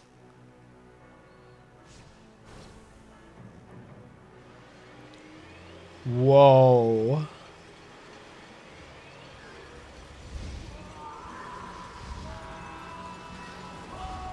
Oh my god. Are they going to turn to stone?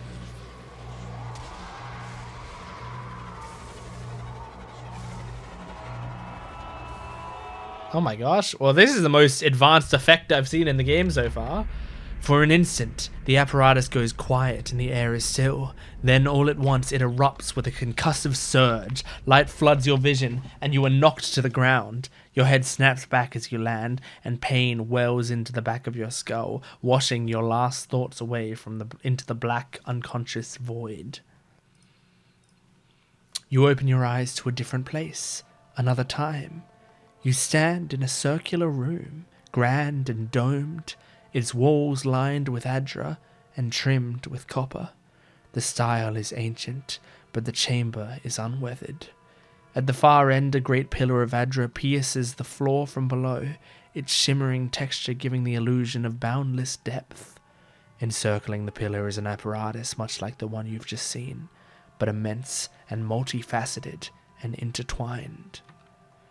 Your thoughts are yours and not yours, and they seem to exist before you think them, and they are all questions. Pressing questions. Troubling questions. Questions that must be answered. Or... At the base of the pillar now you see a man with a thick grey beard and ceremonial robe, crowned with a strange ornamental headdress. You know this man. You are walking towards him now at a pace that is hurried while trying not to appear so. You have something you want to ask him, one question above all, and the question spins madly in your mind. Jesus. We saw all of that? Like as like a vision? Oh my god. Whoa my god! Are they okay? You awaken to find your Malay is broken, only to be replaced with something far more concerning. Faint whispers are audible at the edge of your hearing, like a ringing in your ears that does not subside. Movement flits through your periphery, but when you turn to look, you can see no sign of whatever it was. You find your gaze regularly darting this way and that, an involuntary paranoid tick. If this is a sickness, it may be dangerous to go without treatment for long.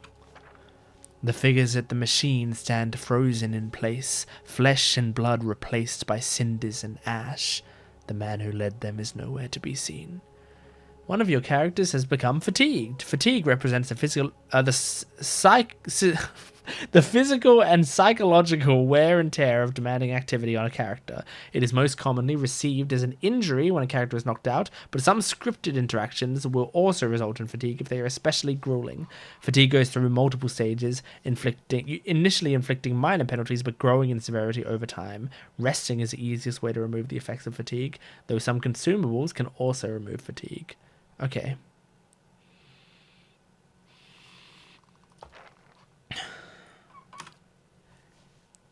Hyodan and Kaliska lie bloody on the uneven cobbles, their bodies twisted unnaturally in death. Are you serious? You are alone and far from help. Gilded Veil may be your best hope of receiving treatment before things get worse. Are these motherfuckers are dead? But I was getting to know them, and they were cool-ish. I'm here. Can I revive them? I will... Oh my gosh. Your character's at a level. Okay. I have 1 point to... Oh, 6 points to use. I see. Stealth, athletics, law, mechanics, and survival. Well, I kind of like the idea of my character being very loreful, you know? I kind of like that. Being surprisingly good with athletics sounds good. I mean, I don't think I'm going to be very good at mechanics. At least not right now. Stealth? Nah, I don't feel like a stealth person. So let's... Oh. Right, I see. Well, I have one more point. It will carry on to the next level if I don't use it, but...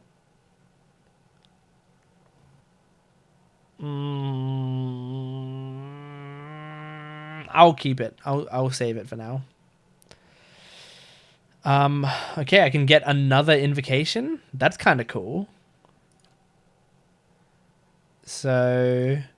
My one that I have right now is the body explodey one, which really isn't a very good starting one, to be honest.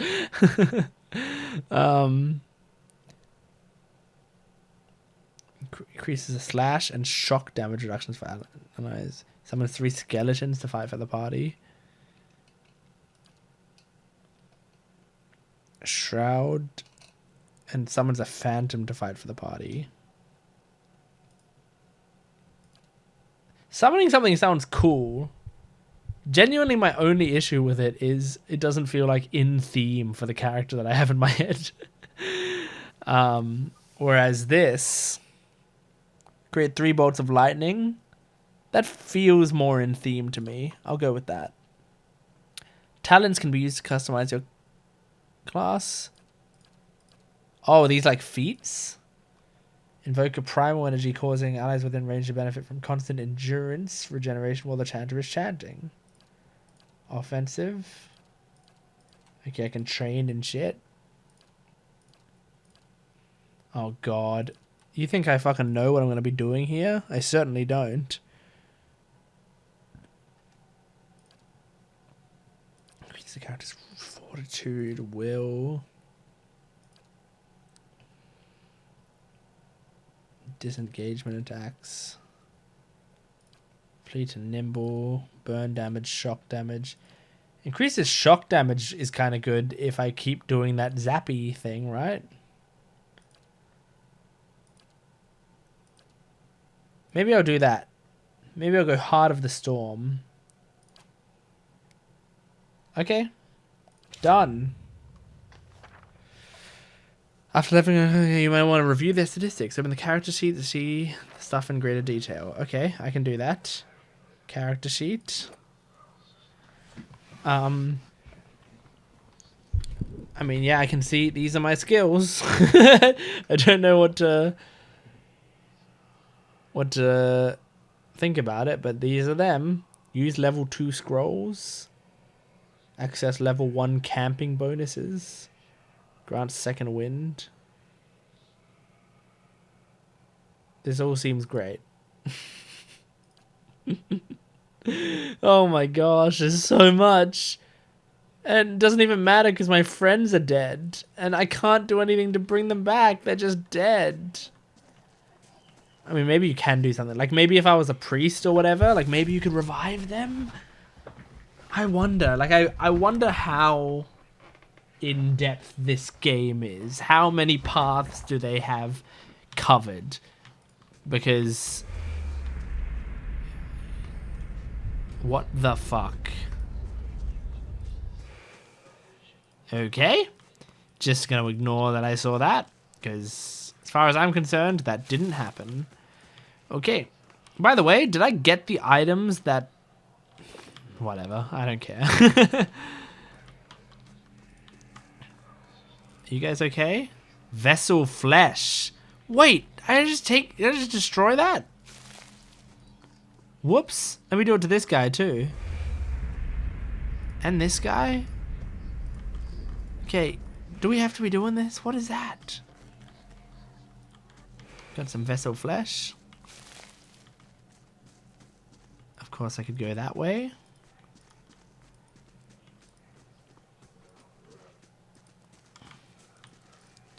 Oh my gosh.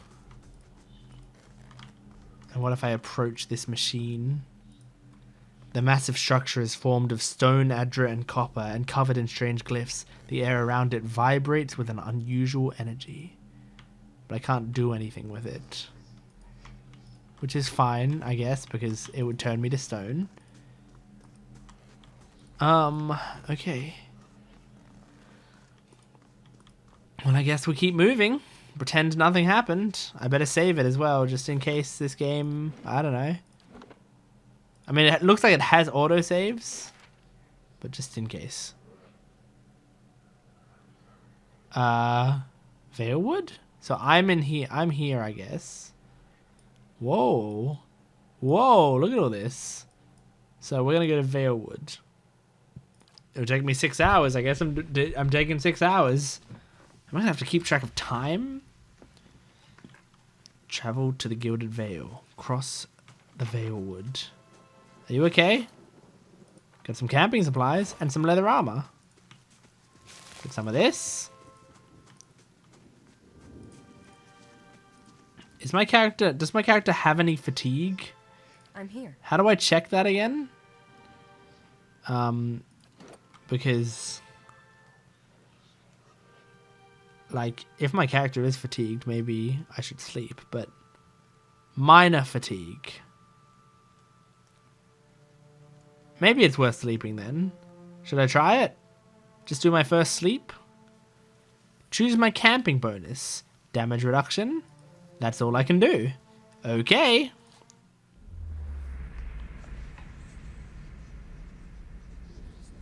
This is quite the camping scene. At once. That went great. 8 hours have passed, and now it's nighttime. Yeah, it's a great idea to wait until nighttime to explore the forest. That was a very smart idea of mine. Blood moss. I don't have any of my friends anymore. It's so lonely. I can't believe they all fucking died. And I've just left them there.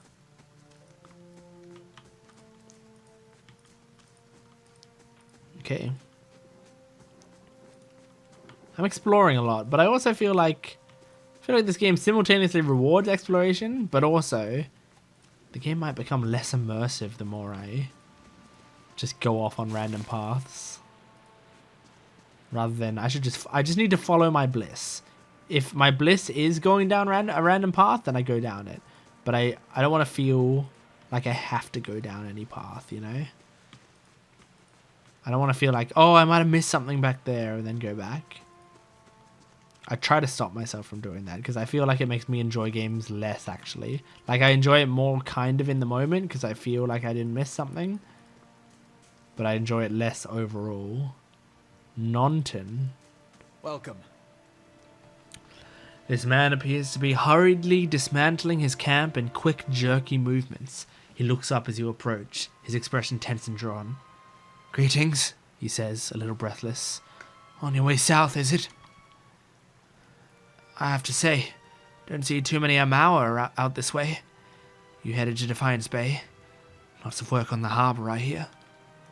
He wipes his brow, turning to face you. The sooner you're clear of these woods, the better, I think.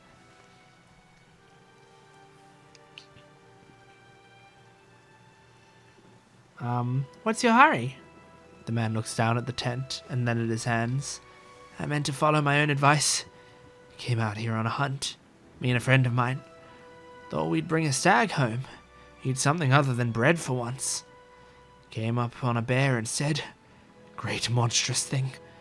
And Pearlie, he didn't make it. He shakes his head. I don't know what I'll tell his wife. In any case, this forest already cost me a friend. I'm heading home before it takes anything else. What happened to your friend? We didn't see it coming. Nonton's voice shakes a little as he speaks. We were following a stag. Pearlie, he saw something in the brambles, and we went tearing off after it. We all but stumbled into the cave. Poor Pearlie didn't stand a chance. The bear was on top of him before we knew what was happening. The beasts will take what they will, I suppose. He smiles sadly. And this time, Galawain's favour fell upon the bear. In any case, this forest already cost me a friend. I'm heading home. Where'd you find this bear? In a cave? A ways up that way. He turns and points to the northwest. I wouldn't seek it out if I were you. It was a great brute of a beast. Would hate to hear that it took another life. Who are you? Name's Naunton. Born and raised in Gilded Vale. Haven't had a spot of luck since. His face twists. Luckier than Pearly, I suppose. Farewell. Damn. Sorry to hear about your friend, dude. I mean, it's kind of your fault. Anyway. Okay, so the bear's up this way, he said. So we shouldn't go this way. Let's go up this way. Scroll of Jolting Touch. A bolt of electricity jumps from the caster's fingers to the nearest enemy and then to the next nearest, causing decreasing amounts of shock damage. Very good. Especially since we're using shock damage more. This grass is still flattened behind the wagon's wheels. Barrels of cabbage, potatoes, and squash have been overturned and abandoned. Okay. Let's go this way. Nope. No.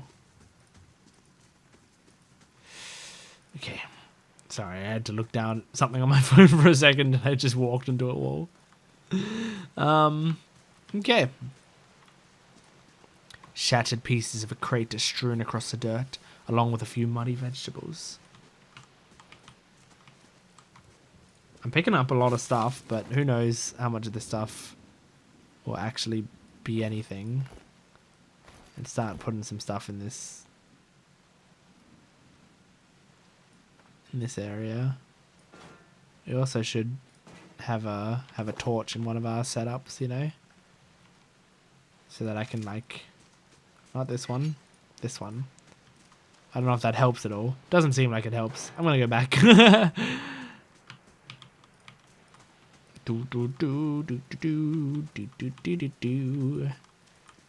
I mean, okay, a Zao Rip. Okay, time to test out my spells and stuff.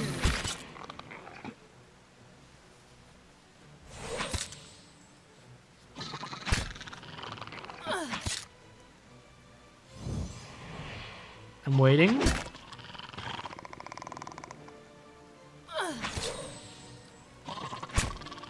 Let's try the spell. Pretty good. Pretty good. I mean, not like incredible, but it's fine, you know? I'm not going to get everything. I'm just going to grab that. I mean, I doubt there's much disadvantage to grabbing everything right now, but... Okay, that's where the bear is, probably. There's a bear in there. And death as well. Am I ready to fight a bear right now? Like, it's also said location discovered, bear cave. Like, I wonder what's in there. I'll save it, and we'll see if I'm ready to fight a bear.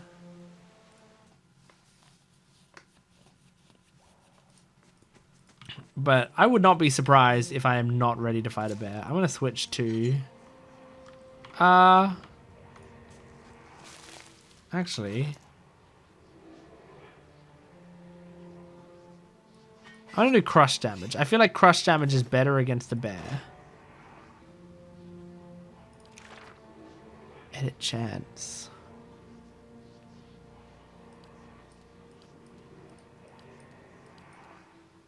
Can I, like, switch up the order? Yes, thank you.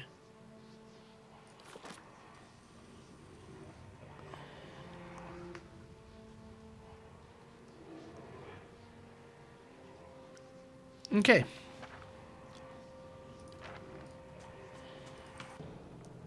There it is. The bear. His or herself. Him or herself.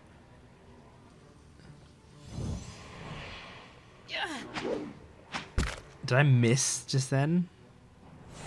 Fuck you, dude.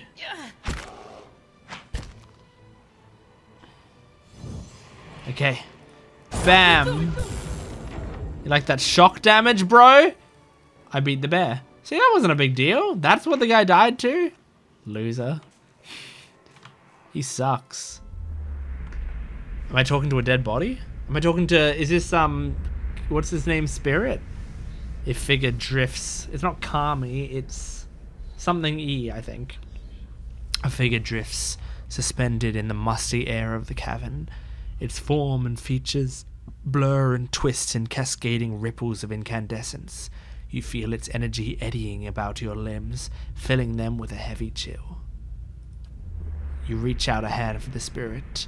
In the moment of contact, you feel as if you've been struck a blow, head reeling as you tumble helplessly into a waiting darkness. Light blooms at the edge of your vision. You feel the sun at your back and the weight of a bow in your hand. You know, suddenly, that you have come a long way from the Vale, hunting deer. Now you are standing before a cavern, and the darkness extends far into its depths. Even so, your friend strides out before you, his red coat flapping at his heels. You follow, heart hammering in your chest, as he leads you deeper into the cavern.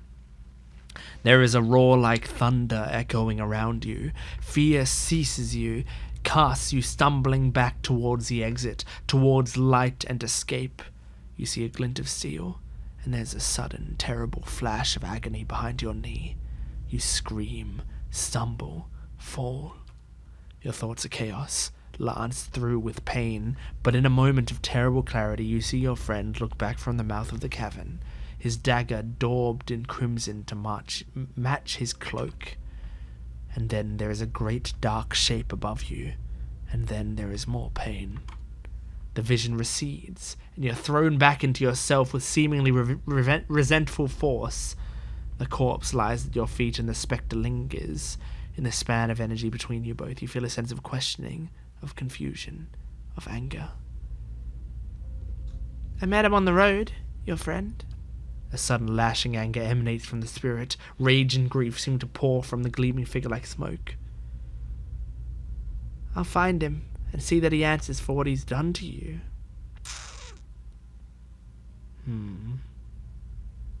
Or do I do this?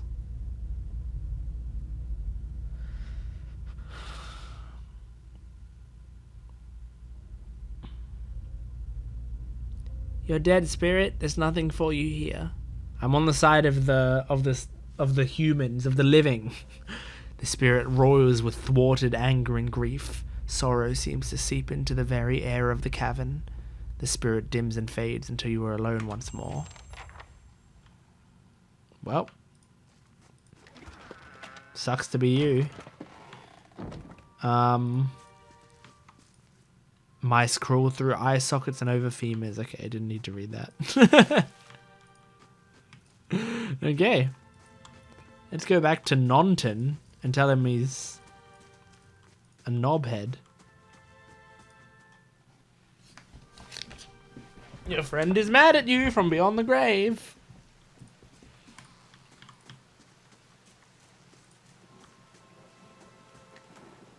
Alright, I forgot I left that shield there.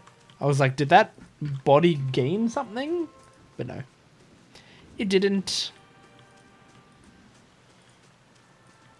Let's go see this friend.